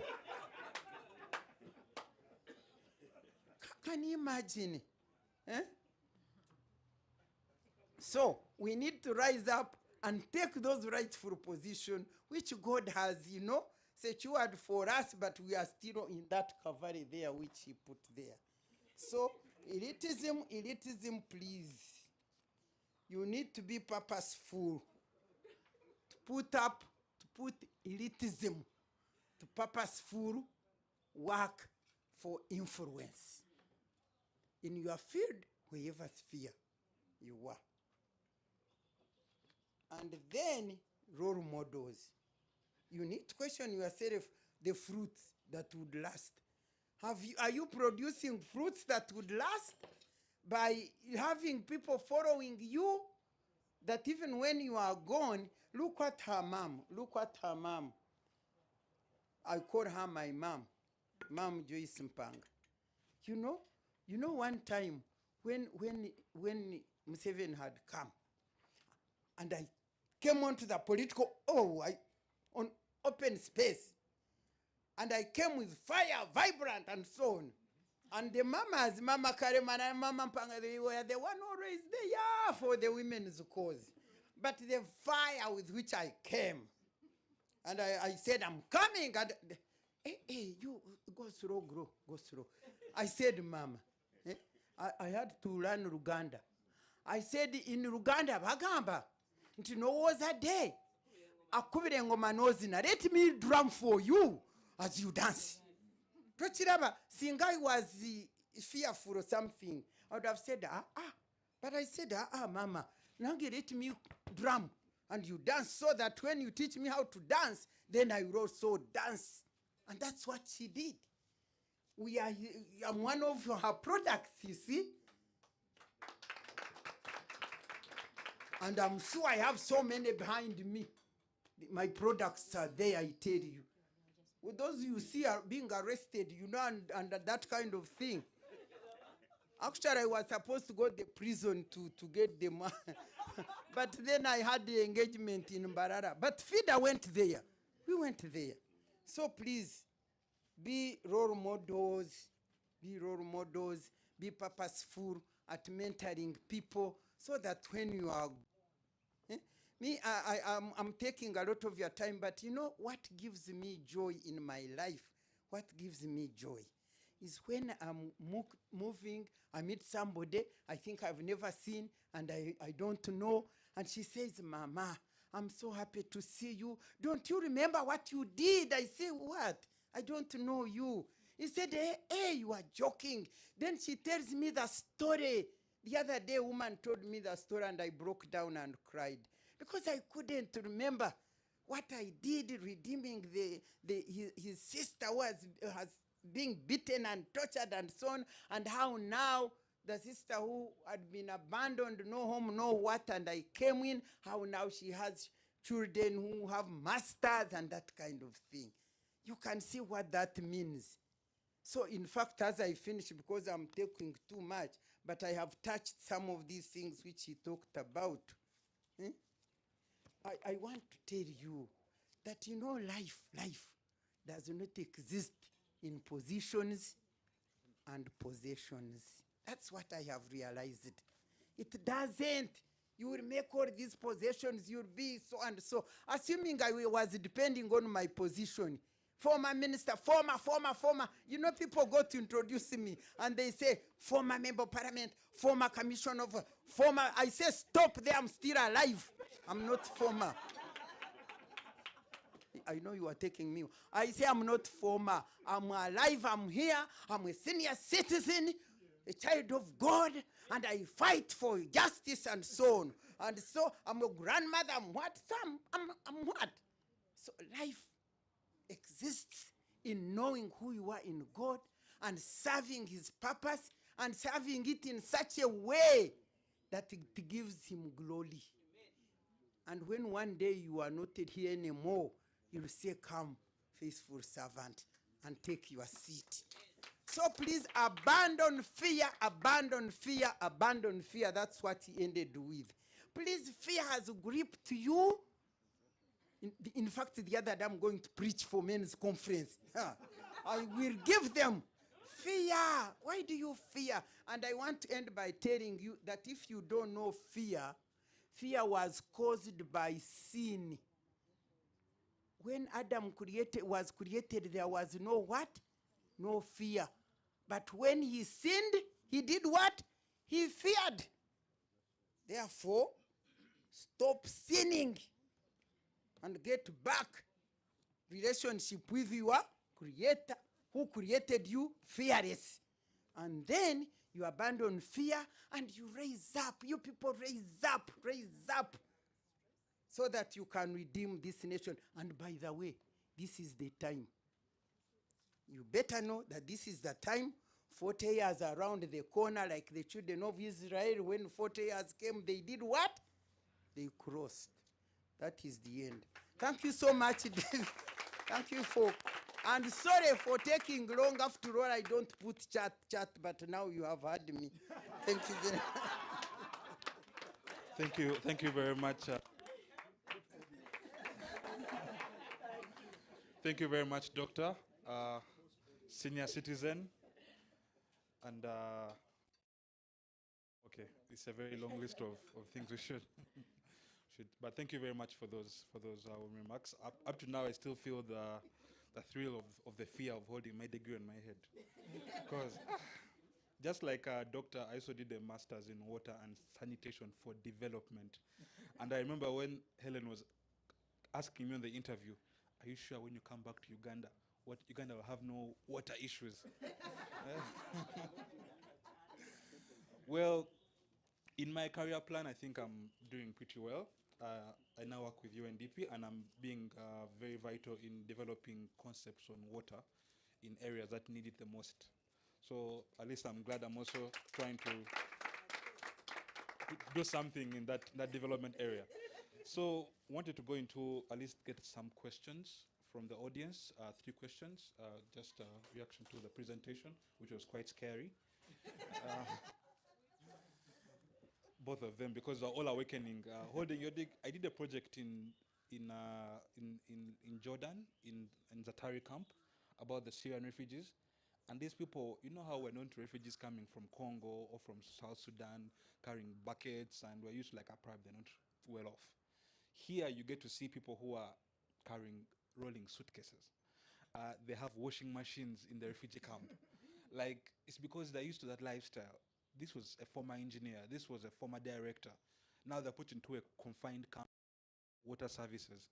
They're not used to that. They're used to washing clothes in a washing machine. So even if Oxfam or these normal water supply systems, they break them up and repurpose them to work with what they're used to. And this shows you that they're not really underprivileged. These people are learned people with doctorates, moving with their degrees on their head. They can't even work in Jordan just because they're refugees. So this is really quite awakening that me and you can get into that position as well. So let's get some questions from the audience. 3 reactions, 1 or 2.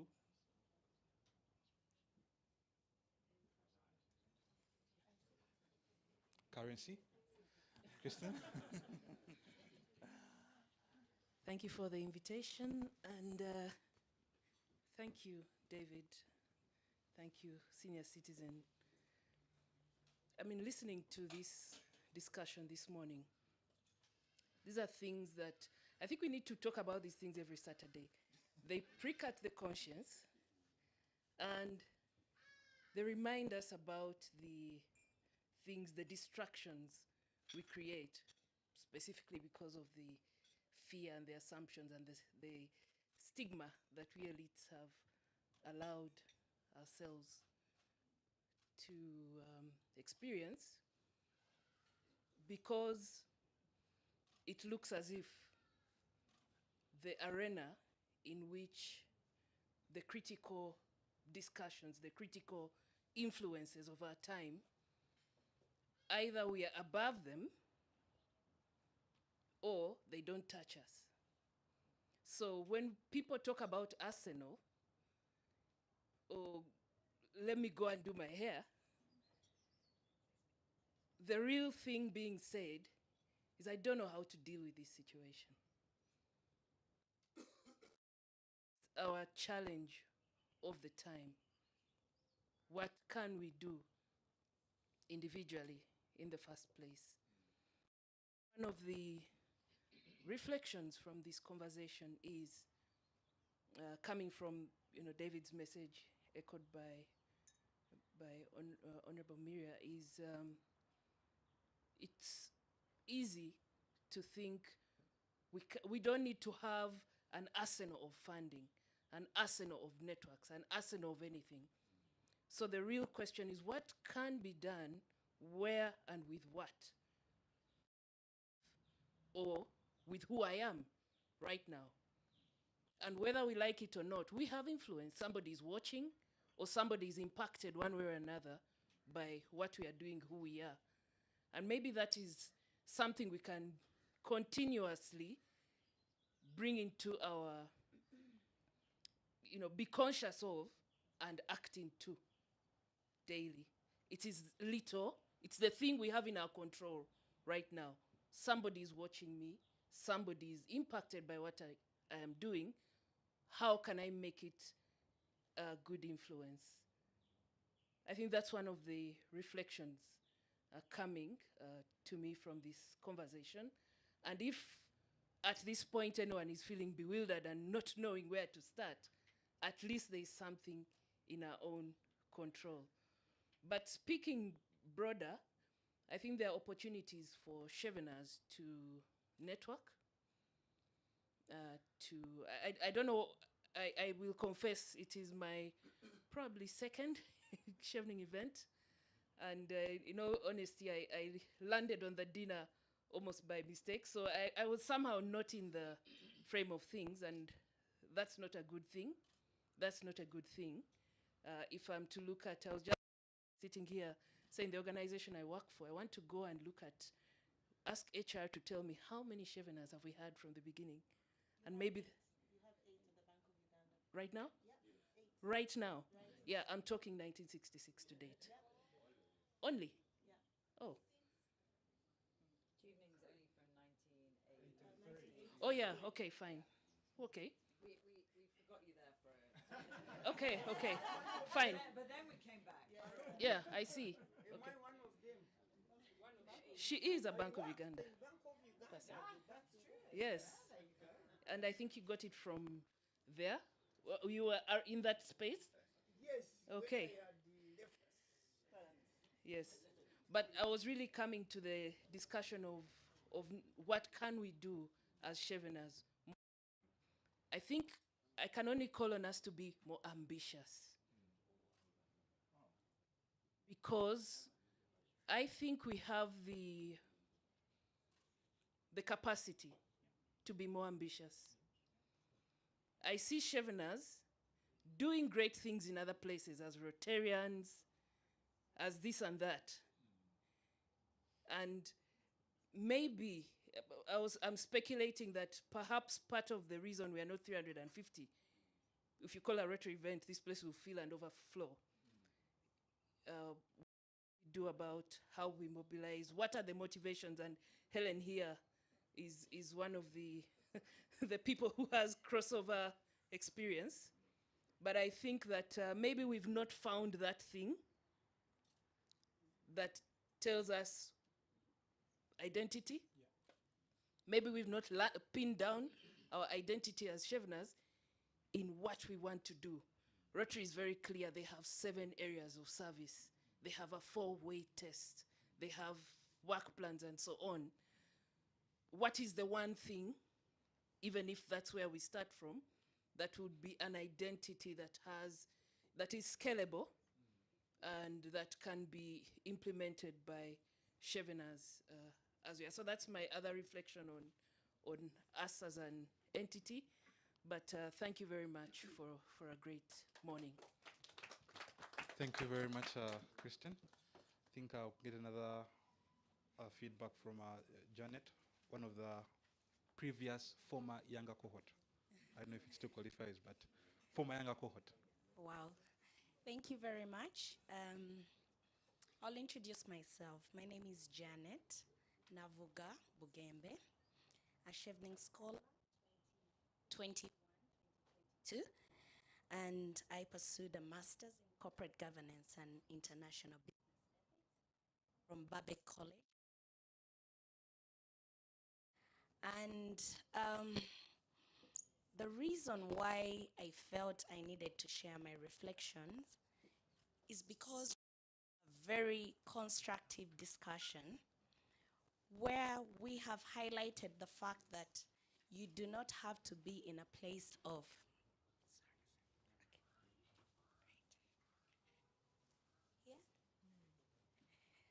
okay.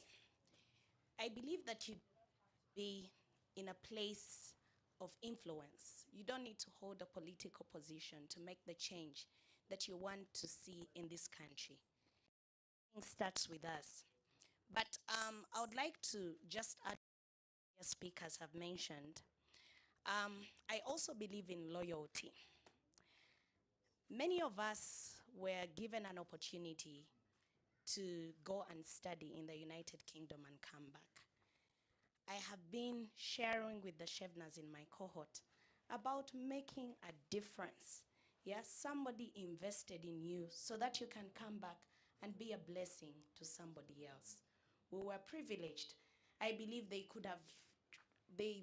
maybe would have wanted to take more people, but we were the chosen few. So I would like to encourage us to go out there and make a difference in your whatever sphere of influence that you are in.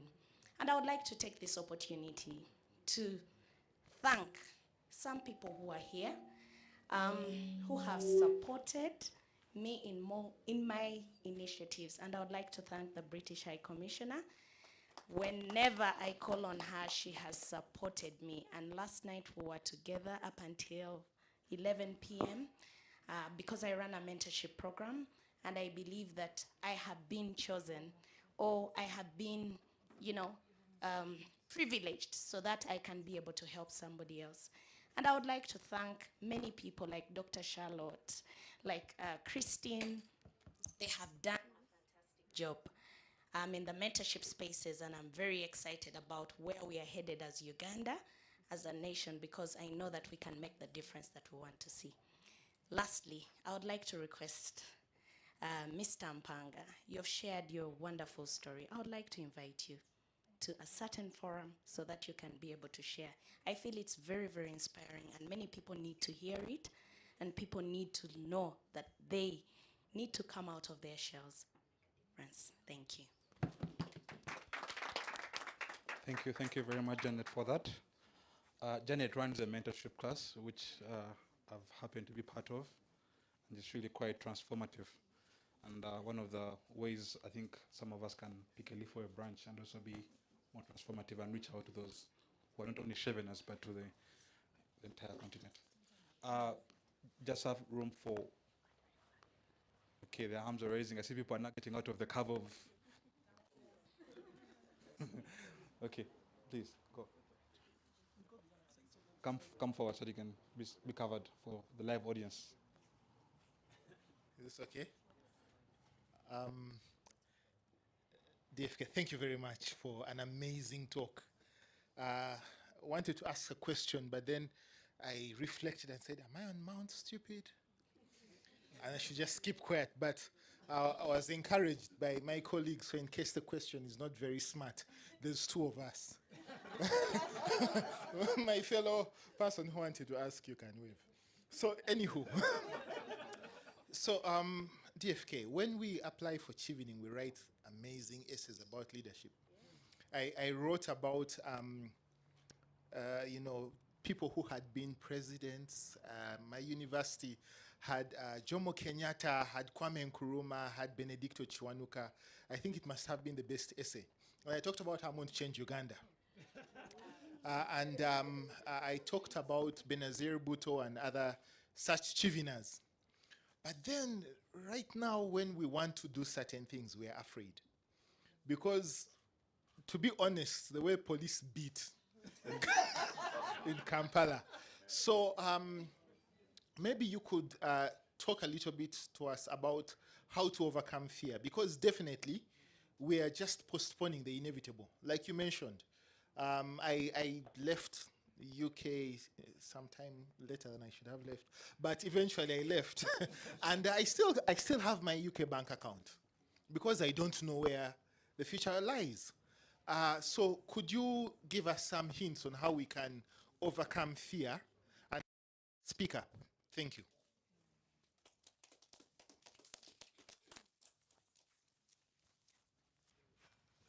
Did you also go to UCL? Yes, we're from University College London, where amazing leaders come from. Thank you. Thank you so much. Actually, Mr. Kabale was in my panel. My name is Mariam Arikosi Ichulet. I think I'm the young, okay, I'm not the youngest chef now here. He is.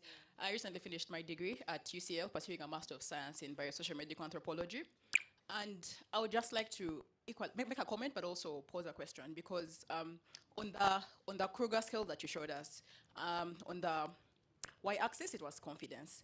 And I believe that very many of us are actually crippled, not just by confidence, but also a feeling that we would like to be perfect, and there's a standard at which we must act and speak. So if we don't meet that standard, we rather not speak. So the people who are at the mountain of most stupid don't really care if they embarrass themselves, don't really care if what they say in the end comes back to affect them.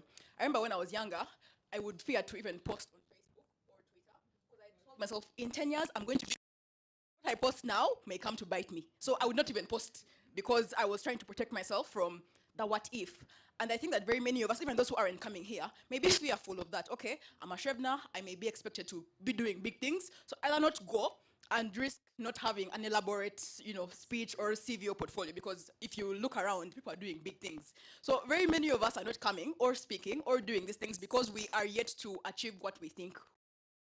I'm a founder of an organization called Rural Health Bound Organization, and I have been crippled by perfection, whereby some programs I want to do, I hesitate in doing them because how I would like it to happen won't be that way, because one, no money, no resources. So sometimes I just sit back.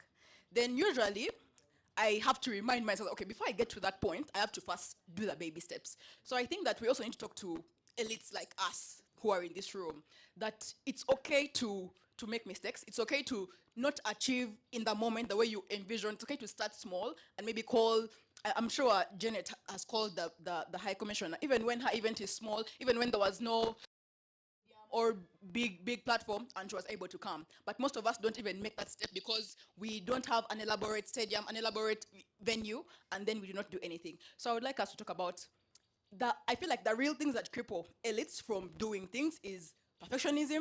We have principles, we have standards, and there's a way we must do something.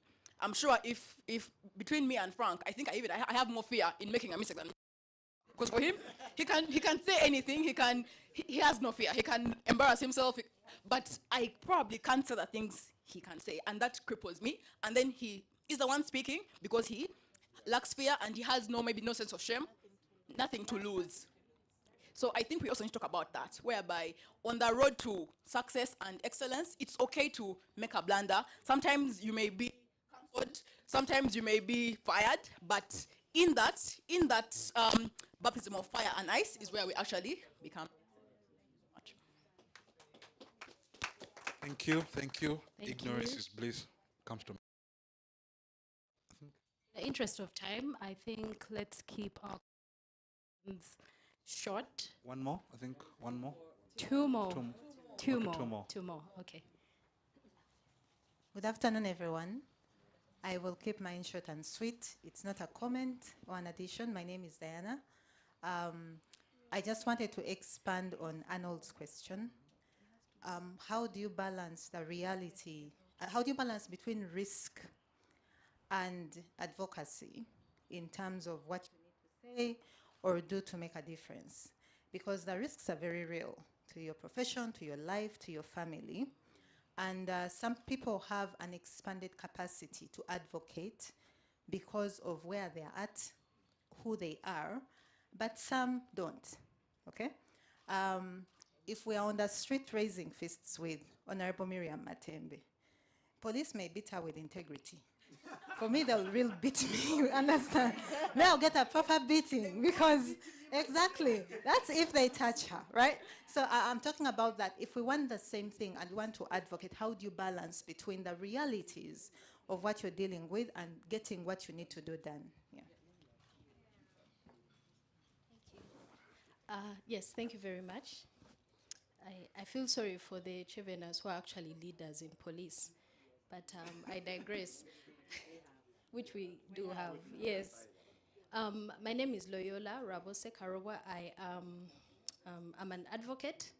I was a Chevening scholar in 2019-2020, and I attended the University of Dundee, where I read law in international natural resources law and policy. Please forgive me for my tardiness, so I missed the introduction ceremonies. My question is around action. Thank you very much, O.H. Tiwa and Dr. Miria. Your talk, I think part of the reason the hands delayed to come up was because there are no direct questions. The truth is, everything you've said today is not news.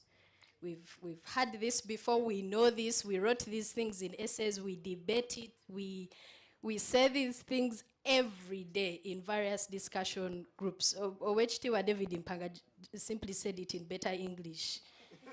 But, and better examples, yes. But you know, it's nothing new. So I think the dilemma we often find is, where I think we could learn from you, is examples or ideas around action, actual actionable things that we think we could do. We often, especially as lawyers, we often get criticized for speaking too much. I mean, you say all these things, we speak, we write, but what about do? What do you actually do? Or what can someone actually do? Yes, speaking, in my opinion, is action, but if it's not, or if it's not enough. And the example I'll quickly give is a very long discussion we had on my cohort group, and I'm sure my cohort don't mind if I share this. After, I think a few appointments had just been announced, appointments to cabinet, and a debate arose around qualifications and competence for certain new honorable ministers. And one side of the discussion was, until we are able to step into that arena, we have no business criticizing who has gotten chosen, because maybe the pool from which the choice is made is limited, and the arena being around elective politics. So to that end, part of the discussion was, okay, act, you go and run, since you do have the competence, the knowledge, and the right, skills to actually do this better. But on the other hand, leadership is not about a position. So it's things like that. Bottom line, my question is around actions or ideas of what we do. Yes, thank you. Last and final. Yeah, they picked me to really amp the tempo because things are looking a little gloomy. But no disrespect to that, Your Excellency, OHTIVA, everyone. I think what has bothered me to need to speak is one simple question. A good number of the scholars are much younger. And in essence, the kind of transformation that we're probably looking for is possible. And we know that we need a critical mass to get it happen. My call to everyone else, especially those in this room who have access to those rooms where younger people cannot get, people with the skills but not necessarily the confidence or the years of time, as naturally in our culture, age is a big deal. Can you get us into those rooms to speak up about the things people know less about, people are less concerned about, so that as a community, as a group with purpose, we can start to influence at that level? Because the number of rooms I've walked into, the things I've said are new to people, and they are shocked about what we are saying. In essence, a lot of people are making decisions based on ignorance, based on feelings. So can we get more people getting us into more rooms to speak the things that need to be spoken and essentially groom, even with an element of succession, a critical mass of people who can, we're going to bring about the change we'd like to see. So that's maybe my call. Thank you. Get some responses from the guest speaker.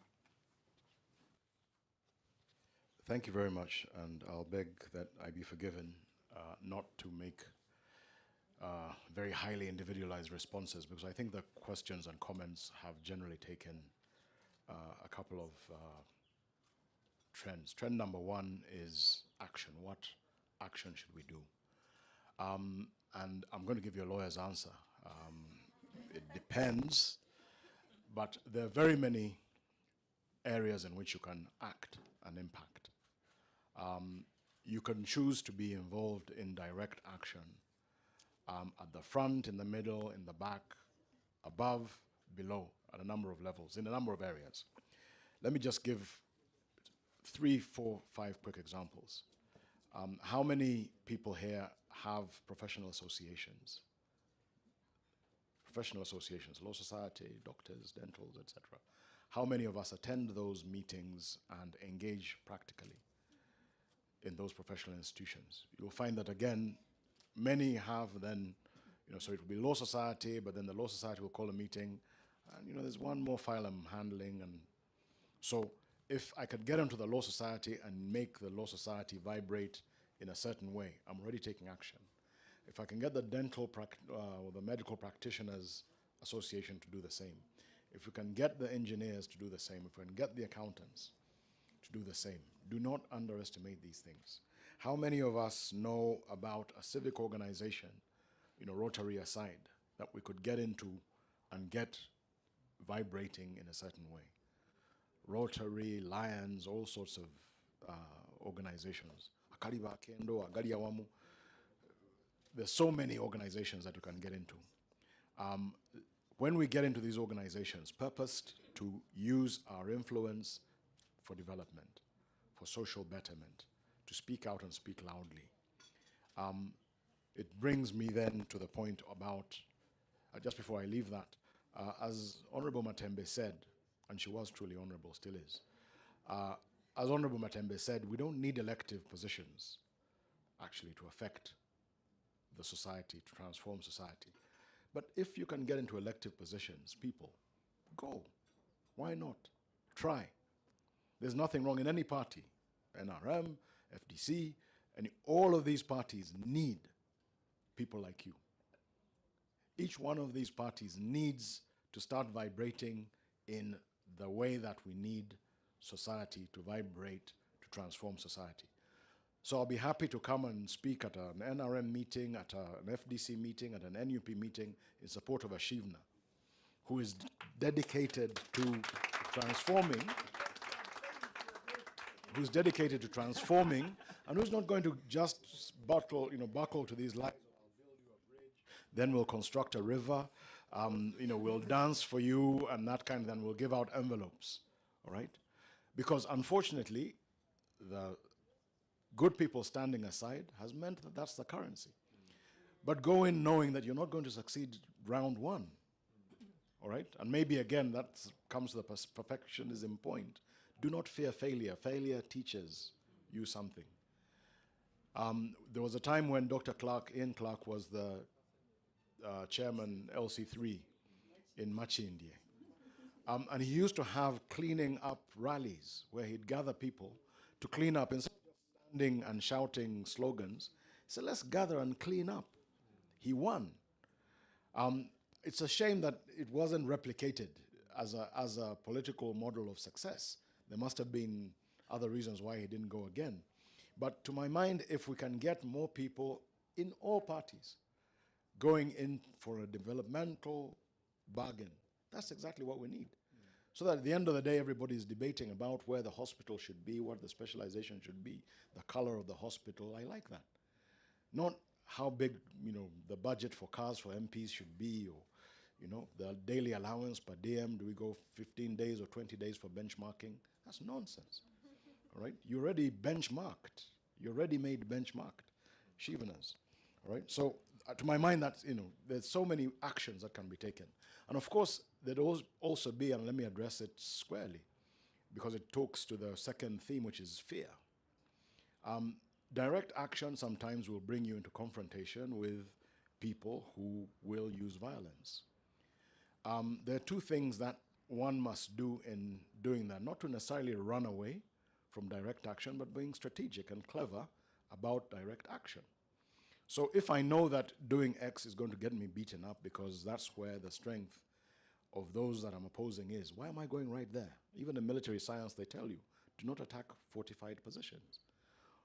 There are many direct actions that can be taken that do not entail you getting beaten up. Engage those. All of our friends on Mount Stupid are on TikTok. Where's your TikTok account? Just TikTok. There's one from Kenya that I particularly enjoyed. There was a young lady in her dressing robe at her dresser talking about budgeting, and there was a certain juxtaposition of you're used to videos of that nature being about the most trivial and silly things, all right?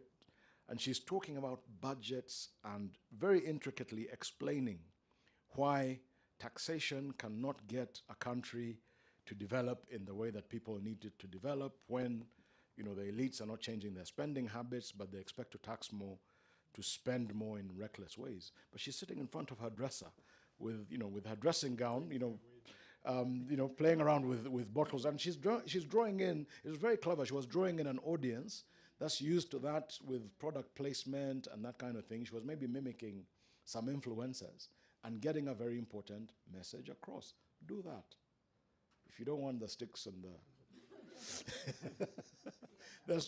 there's so many things, so many angles at which this thing can be done. But fear is natural. Fear is natural. Courage is going forward in spite of fear. Be courageous. Because our forefathers said, if you're scared about the animal that eats people who go far out in the village, it's funny, that animal actually also comes and eats people in the village. You see? So, you have a choice. And when you find that your fear of stagnation is greater than your fear of confrontation, you're winning. Stagnation and, in fact, regression. That fear, an understanding that if I do nothing because I want to be safe, I'm not going to be safe tomorrow. An awful example, but unfortunately, this is what's happening, and maybe another inspiration for us, the privilege to do something and use our privilege positively. Because there aren't enough jobs created in our economies, because we have poor governance, because the right people are not doing governance as it should be, because of a lack of opportunity for young people, Africans, black Africans especially, are dying in the desert, are dying in the Mediterranean, are dying on little boats crossing the UK and taking very, very risky routes to try and get into places. The easy thing is to say, why are these people doing this, illegal immigrants, etc., etc. But if you think about the fear that you have of walking in the desert without water. If you think about the fear that you have of going into a sea, not even a pond or a river, the sea, on a small inflatable boat, without a life jacket, without any guarantee, rationally, all those things should make you stay at home. What is it that causes these young people to do these things? The fear of that slow death. No job, no opportunity, nothing. Makes them go out and do something that one may just think is rationally mad from a rational perspective. If that fear of what may happen if you do nothing becomes greater than the fear of that thing that you will confront, you will gain courage. I want you to have that in your mind. Lastly, leverage numbers. Leverage numbers. Your association, I talked about professional associations at the beginning, but this fellowship, if I may call it that, Honorable will be happy, this fellowship of Cheveners has a capacity that it is sitting on that it doesn't realize. Because if Cheveners put out a statement on water quality with 10 water experts explaining why water quality could be improved and how. All right? Frank will have to sit down and listen for a second. If you put it out and say this, we are experts in law and would like to make a statement as Cheveners about the right to protest and what the Constitution says about freedom of protest. That's the safety in numbers. Nobody's going to come and beat that masters out of you. You worked for it. It's yours. You have it. But you're now using it for impact, and you're using it in a way that enables you to be impactful without necessarily putting yourself at the risk that you're afraid of. But if we don't use our numbers and if we don't leverage these organizations, we find that it's easy to scatter us and for things to continue the way they are. And as I said, then fear the other thing. You and your degree in a refugee camp. What will you use it for? All right. Thank you very much. If you don't mind, I'm going to add a couple of bits. I completely agree with everything David said, but and as an entirely politically neutral person here with no political agenda whatsoever, the just to be very, very clear that actually, you don't also have to be the bravest. Supporting those who are brave, and when those that are brave take a risk, adding your voice to say, I support. We took a risk recently. You will know what I'm talking about. And the courage I got from several people in this room for small messages, either on WhatsApp or even better, on Twitter, on X, on TikTok, on others, thanking the British government, meant that I am now braver to take another step. Adding your support to those that are brave when they take a position. Don't underestimate the impact that has. You don't always need to be the first mover, but supporting those that have moved to do the right thing for the right reasons, totally unpolitically. The right thing for the right reasons. Don't shy away from that. Every little message, every little token helps. Even when those who've just messaged me to say, how are you doing? It must be tough right now. That mattered and meant a big deal. Secondly, that mentorship. When you talk about the small things you can do, one thing I realized a long time ago just within the Foreign Service, before the Me Too movement, before issues, we had our issues as women within the service. There was still quite a lot of sexism. There was still quite a lot of issues with how we got handled and how we were dealt with. I've been in this Foreign Service for 20 years. And I realized that, you can sit there and, smile and not say anything and walk out of the meetings, but it's not going to change a thing. But the safety in numbers, and I built a small allyship group.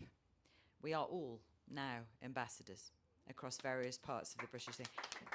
And what we agreed together was that every opportunity, and it's a group of about 20 of us, Every opportunity, we will support one another. When anyone asks, what has this person done? Do you think they're any good? You will speak highly and absolutely say this person is fantastic and wonderful. Give them a job.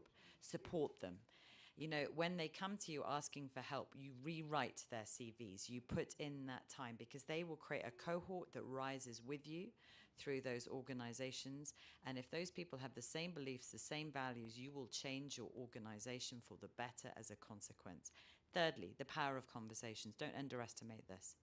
And there are lots of things that we can do. The Me Too movement was a bit of a watershed for me because it was, you know, I'm in a very privileged organization. I face very few of the challenges that you face. I am very lucky that the meritocracy, for the most part, stands. But what the Me Too movement did, and I can remember a moment in my organization where we had a PUS that we had lobbied, so a head of the diplomatic service we had lobbied to start. No one wanted to talk about women in the diplomatic service. No one wanted to talk about their experience. And he agreed at one leadership conference to give us 30 minutes. We got a load of testimonies of the experience of women across different parts of the world and what we were facing. And they just read out these testimonies. That's all we did. Read out the testimonies of tough stories that women had faced.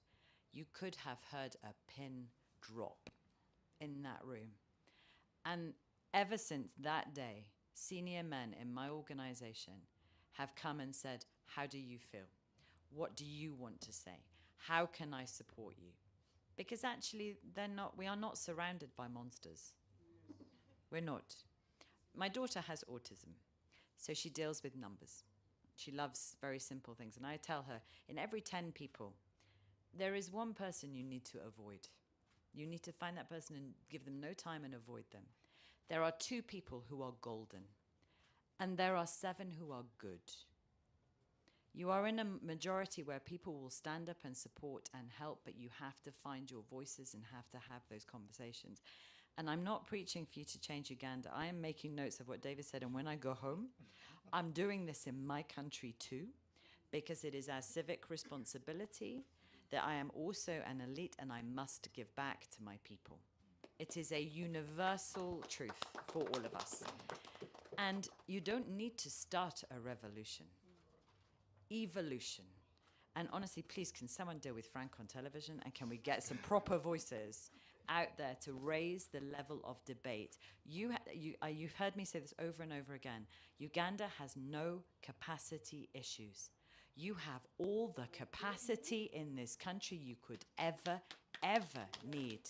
The problem is the capacity is too quiet, and you are giving the audience, you're giving the voices, you're giving the room, you're giving the space to those who do not deserve. Take that away. You can do that. Please, you know how much we love this country. It comes from a place of love. And Chevening has a special role to play in this. And thank you to those like Janet, the mentorship scheme, what I was speaking at last night, the impact you have. This is one woman, a young woman, who probably your multiplier effect in this country, Janet, is probably, I estimate, maybe you're reaching 20,000 in terms of those who reach those who reach those. It's not a political message.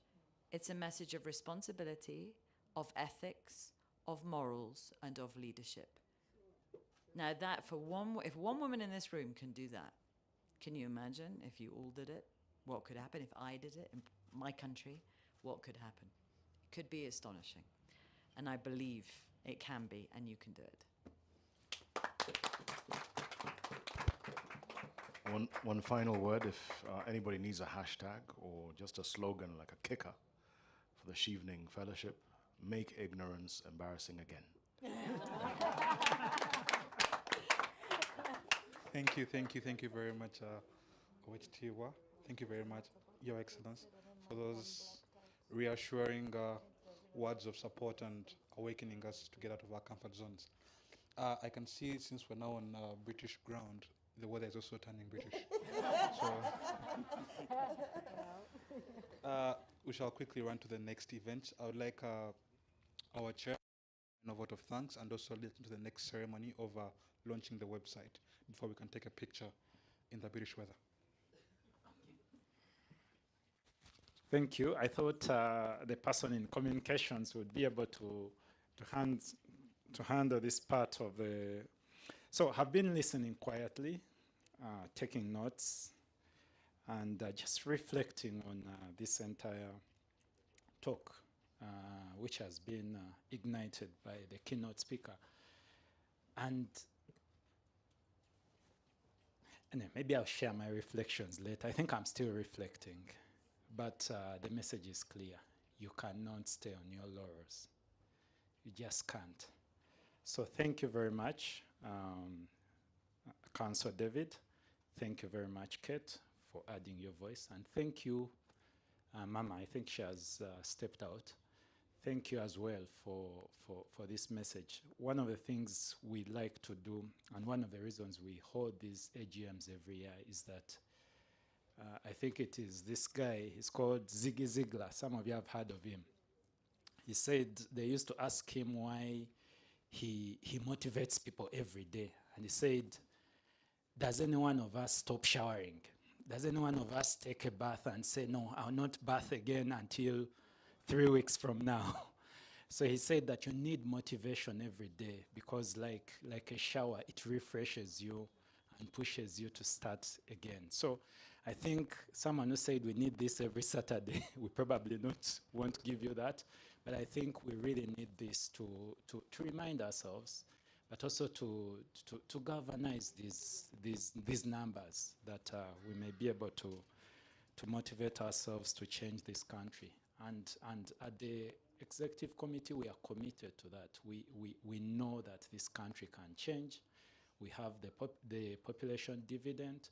We have the academic dividend, if you want to call it academic, but it's really a capacity dividend. We have, I believe we even have the network dividend. Our people are placed in the right places. So as the committee, we are committed to everything David has pushed us to everything Kate has alluded to. So we are calling upon you members to join us. We think that this can change. So thank you very much. We are happy to push this. And I'll quickly get into this. Kate, if you could join me here. And David as well. Oh, he has to run. Okay. David, we have a token of appreciation. And because we have the right people here, it will get to you whether through Charlotte or Helen. It has been delayed a bit. I thought you warned us against that. But thank you so much. It will get to you. So, Kate, if you could come closer. The team behind there, we are getting into the place of launching our website, the Chevening Alumni Association website today. And I was asking if someone knows how to, but I'm hoping that once you signal to me, then we shall launch. I'm going to ask Helen to join us here as we launch.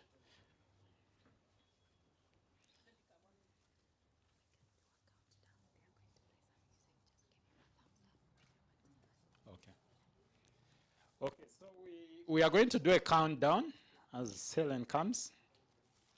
And so we are going to count from 1 to 3. I hope you are ready. They say 3 to 1. I wanted to know if you guys are awake, so that's good. Okay, so 3, 2,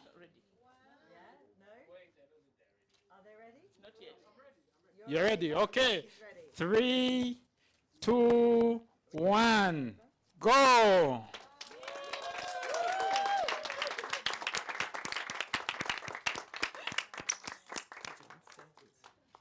Wonderful. Look at this. This is absolutely fantastic. You know, one of the things we talked about, didn't we, Alan, was the fact that having a virtual space, talking about that point about a common, you can see the impact. You know, what are we aiming for with Chevening? What are you aiming for with Chevening? Where do we want to go?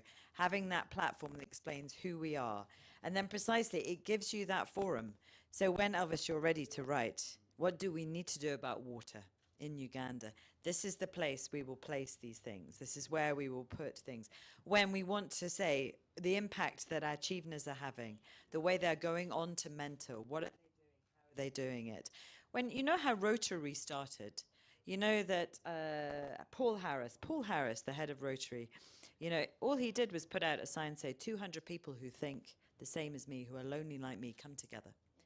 And look what Rotary started. This is the place where you can say, if you work in the Bank of Uganda and you want to be a part of this journey, if you want to start, you know, come together, this is where we put this together. This is where we put the calls.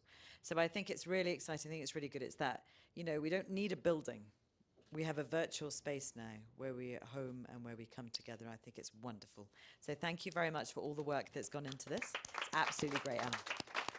Thank you, Kate. And at this juncture, I want to thank two specific people who did so well concerning the website. One of them is Innocent Gumisiriza. He's currently based in Mauritius. He built the website from scratch. So thank you, Innocent. We have a token of appreciation for you. The second person is Sylvester Bwetabure, who is here. Silva, he's here. Please come. Yeah, so Silva obtained the domain name for us. He paid for 1 year, and as we speak now, it's running because of his generosity. So Silva, thank you so much. Thank you, Silva. Okay, so great, Cheveners, here we are, and this is just the start. So thank you so much. This is part of the efforts that you have put in. And as I mentioned, we, the executive, are committed to keep building in as long as you're behind us. Thank you. Kate talked about Rotarians, and Rotary, when people do good things, we sing for them. So join me in singing for the two gentlemen. Sylvester, come to the front. And Innocent, wherever he is. And of course, our chair, who really pushed and pushed. There's a song that's called They Are Jolly Good Fellows. I think it came from UK, so it's okay, we are safe. So I'll try and lead the singing. Then the guys and girls can. 1, 2, 3, 4. They are jolly good fellows. Jolly, louder. They are jolly good fellows. And so say all of us. And so say all of us. And so say all of us. Ooh, they are jolly good fellows. They are jolly good fellows. They are jolly good fellows. And no one can deny.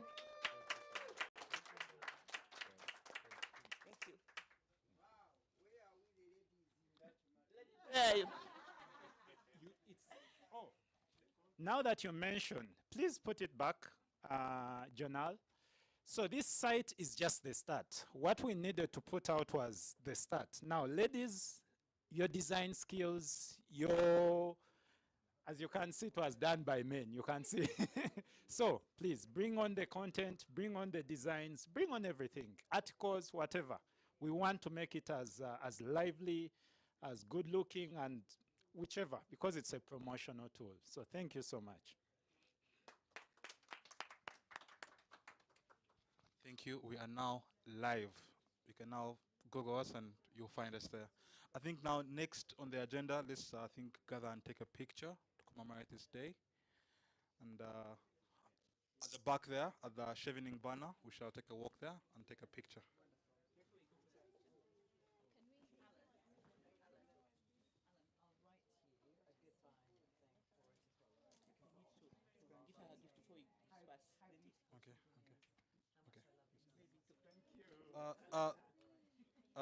Apologies, just a minor change.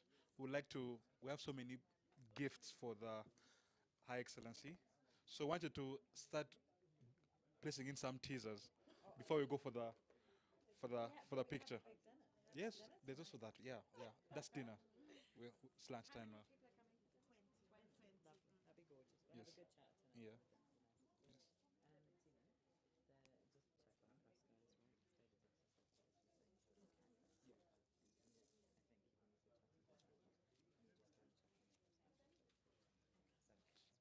So members, as you all know, and as I mentioned in the WhatsApp group and the different communications, this is perhaps the last engagement we are having with Kate, except for some few of you. So you probably will see her, but she's here, like she mentioned at the start, she's only here for a month. So this is going to be the last time we engage with her officially as the Chevening Alumni Society and Fellowship. So Kate, we want to take this moment to appreciate everything you've done for us. From the numbers that have grown, a lot of it, I know you mentioned it's meritocracy, but it was from your inspiration, from you telling us the criteria, from you encouraging us to bring on more people. You came in when we had 13 Cheveners. As we speak, we have an average of 20, 24 sometimes. So thank you so much for that. Thank you for supporting our projects. Thank you for always being here, for everything that we invite you for. Thank you for reaching out to some of our Cheveners who are doing great things and supporting them. We really appreciate. Appreciate you for inviting us into this place and bidding farewell. Incidentally, we should be bidding farewell to you, but in essence, you are bidding farewell to us. So thank you so much for your continued generosity, for your good heart, and for having Chevening at heart. Thank you so much. So we have a little token for you here. I think I will ask Helen to come and offer this. Please. I won't say much because I'm in the talking profession. When I talk, I don't finish. But we want to thank you for being a true patron at heart. You've been there for us, and we hope that you can share some tips with the incoming person to be like you. And wish you all the best wherever you're going. This is just a small token to thank you for that. We hope when you look at it, you remember Uganda. Yes, thank you. Thank you. Yes.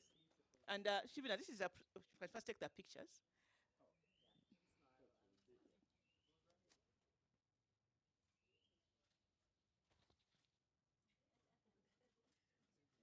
Yes,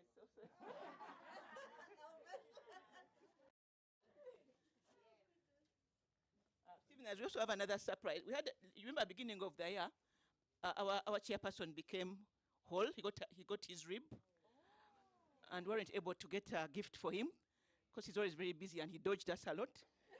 So we knew we would get him here. So I'd like to Tina, Jackie, the ones who represented us at the wedding, Honorable Matembe, because you know these marriage things very well, to come and present this gift, our wedding gift to you. And Kate, you can also be in the picture to wish you a happy marriage. We're looking forward to seeing the fruits soon. Then congratulations. Yes, that is our gift from you, from the Shivinas. Yes, congratulations. And afterwards, after the picture, the marriage counselor is.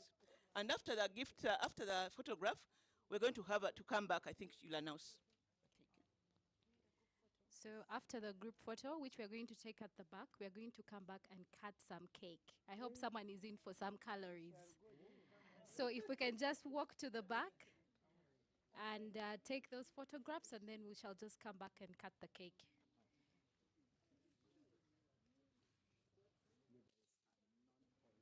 It's very nice meeting. So thank you. Thank you, Kwamsi.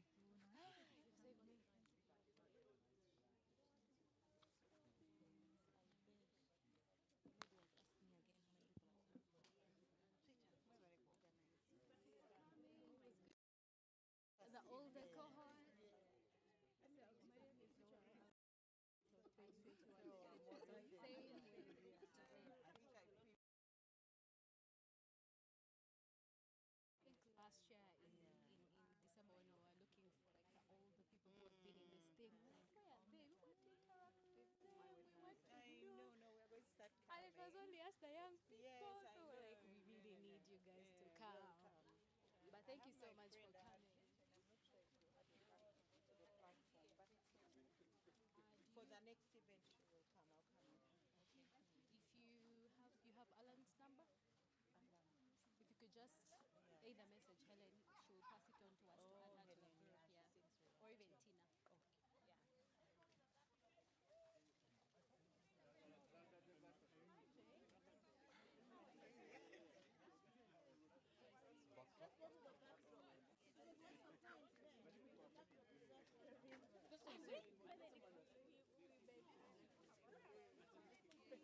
Guys, let's put your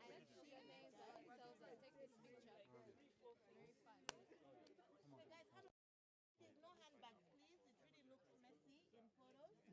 Ladies, Guys, please let's put your handbags you down should be the last person temporarily. here. Let everyone push in.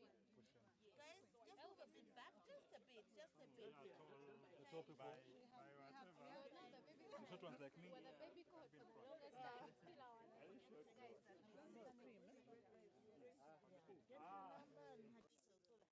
Can have some people come. Let's have more people can sit. Let's move back a bit, just a bit, guys, a bit. Thank you. That's okay. Now let's huddle. Let's huddle. If you know you're tall, behind. If you know you're short, in front. This is my position. Yes, yes. Senior citizen. I didn't see yellow. Oh, I can see it. I can see it.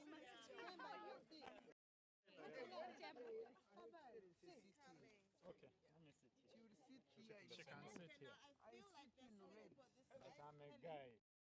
I'm alone. Nicholas? Nicholas. If you can. I feel like there are so many ladies around me. Actually, we'll sit in the center. That's why I was feeling like we need to balance. I'm the only man. That's why I was thinking. So where is green cake is chair? He's here. He's here. Okay. It's a chair is giving. But all the guys are this side. Unless you switch with it. It's okay.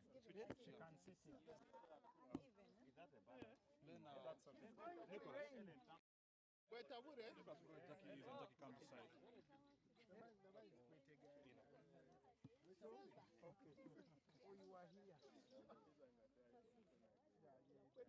Jackie and Jackie come this side. Okay. Oh, you are here. Oh, you have added. Yeah, the chairs are bit. Oh,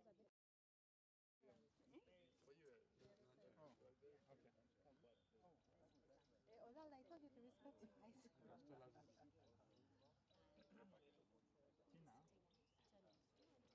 Conversation.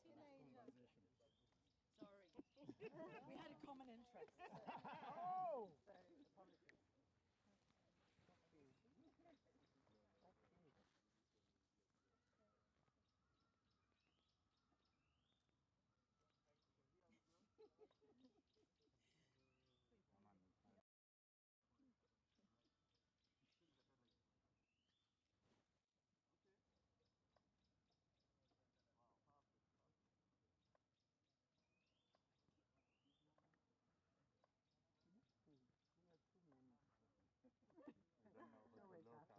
Yeah, I think they must have now.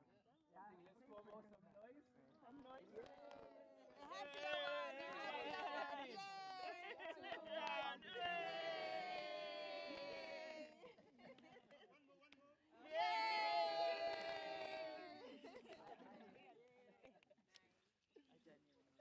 I really And I said, yes, yes,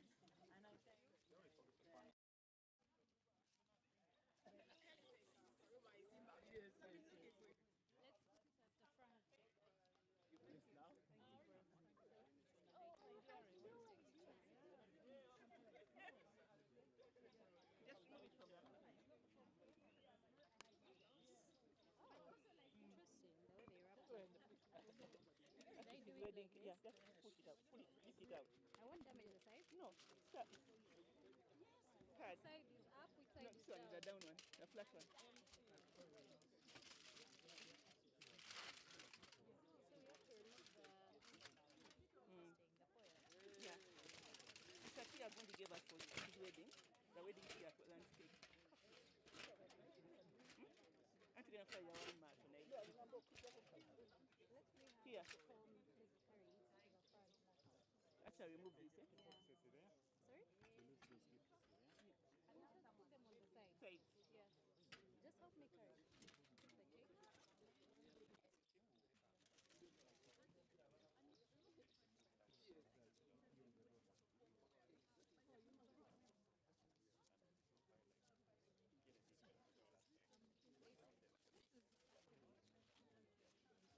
Keep the cake. More surprises for you. Just put it in the fridge. Yeah, wedding cakes are quite. Can remove this here. For the dinner. Get me another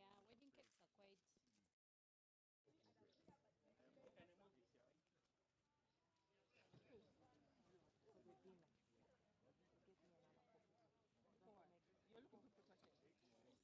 Just one. No, she's in hospital. She had an allergy attack last night. Yeah, go there. Guys, do you mind just moving back so we can cut the cake? Not as good as yours. Maybe. But 4 years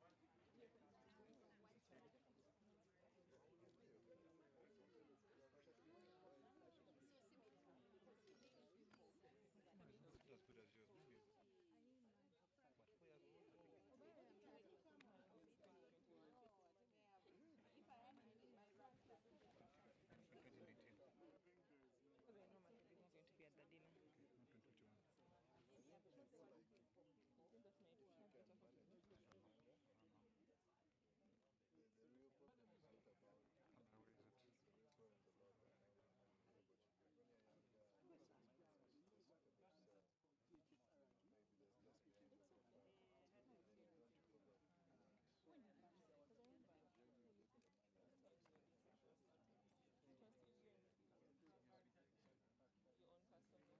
but when you're younger, there's less kind of self. Maybe there's less behind your profile. And then you don't cover unique. When did you say? Because I remember. When you look at the money aspect, Your own custom. Congratulations. Have access to you, but they don't have a social network to bring to them. It's like, You know, the system will show you it doesn't have to work there, but more rules are in, eventually people stick to the same. So for me, it's to be seen because high degrees insights of profession, from top management, you look at me like, wow, okay, this top is management, a lot of us too much. So how did you get the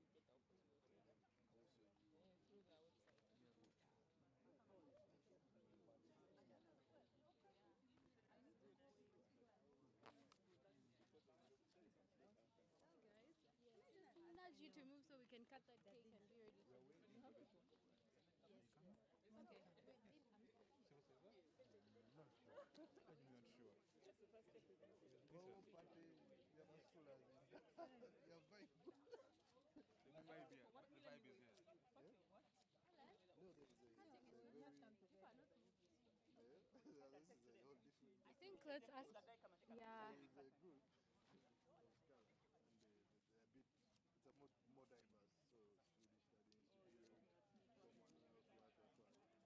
And you know, sometimes you're the one pushing the vibe. So we're just going to get someone to help us cut the cake and distribute it because it looks like people will not. Yeah, these ones are not on it. Yeah, I just joined. This is how I fell in love. So I don't know. Yeah, we cut it and we move it around. I need that to take a picture. Happy to talk. Yeah, this is very nice. Take a picture of that cake before they cut it. I like, yeah. It's here. The dinner is here. It begins at 6. Because the thing is like,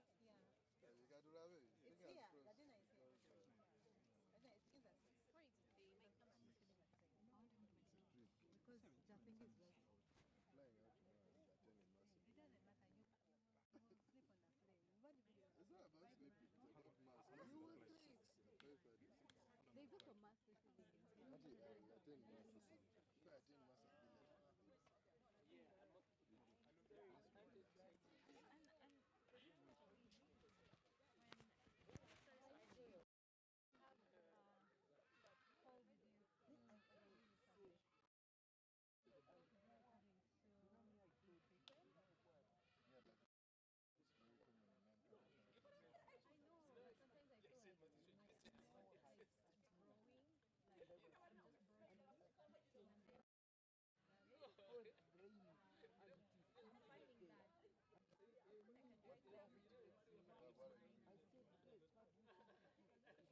what happened currently was playing better.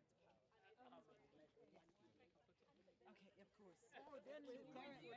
You're the star. You know, people are waiting for routine to deliver service, and sometimes I'm not at like an expert, which is fine, but I'm not being challenged. Like I'm not. Then you go for Right, cutting let's the go cake. like you're in the organization, but like there is, like you're being brought in as a trainer, blah blah blah, and then like you're out, and then you're looking for the next contract. You understand? And okay, I did sign up for like a climate academy with this thing of like, okay, let me try to get into spaces where I can like meet people who are like more knowledgeable than me and like try to grow.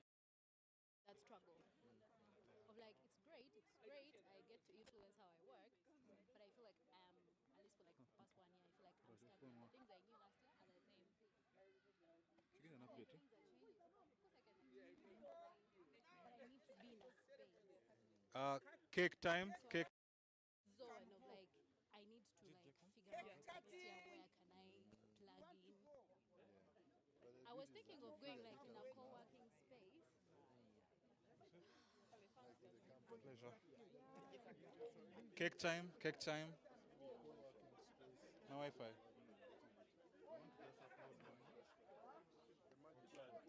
You have to data. Someone's about to. Yeah. Cake time. Cake time.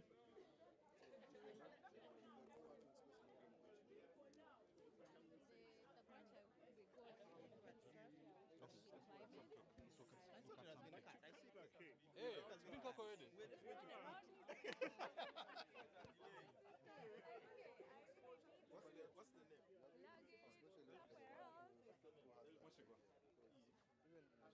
served.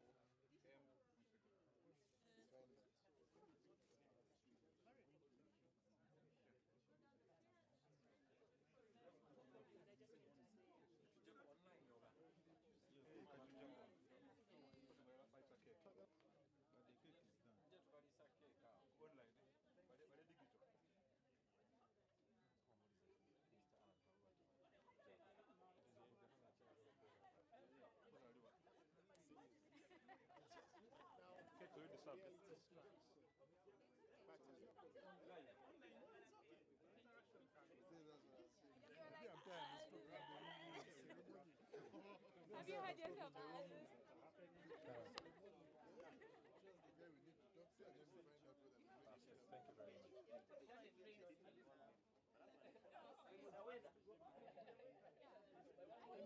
Interaction. This is Alan's wedding cake. Alan's wedding cake. Wedding cake. I'm sorry for touching it. Bless the marriage.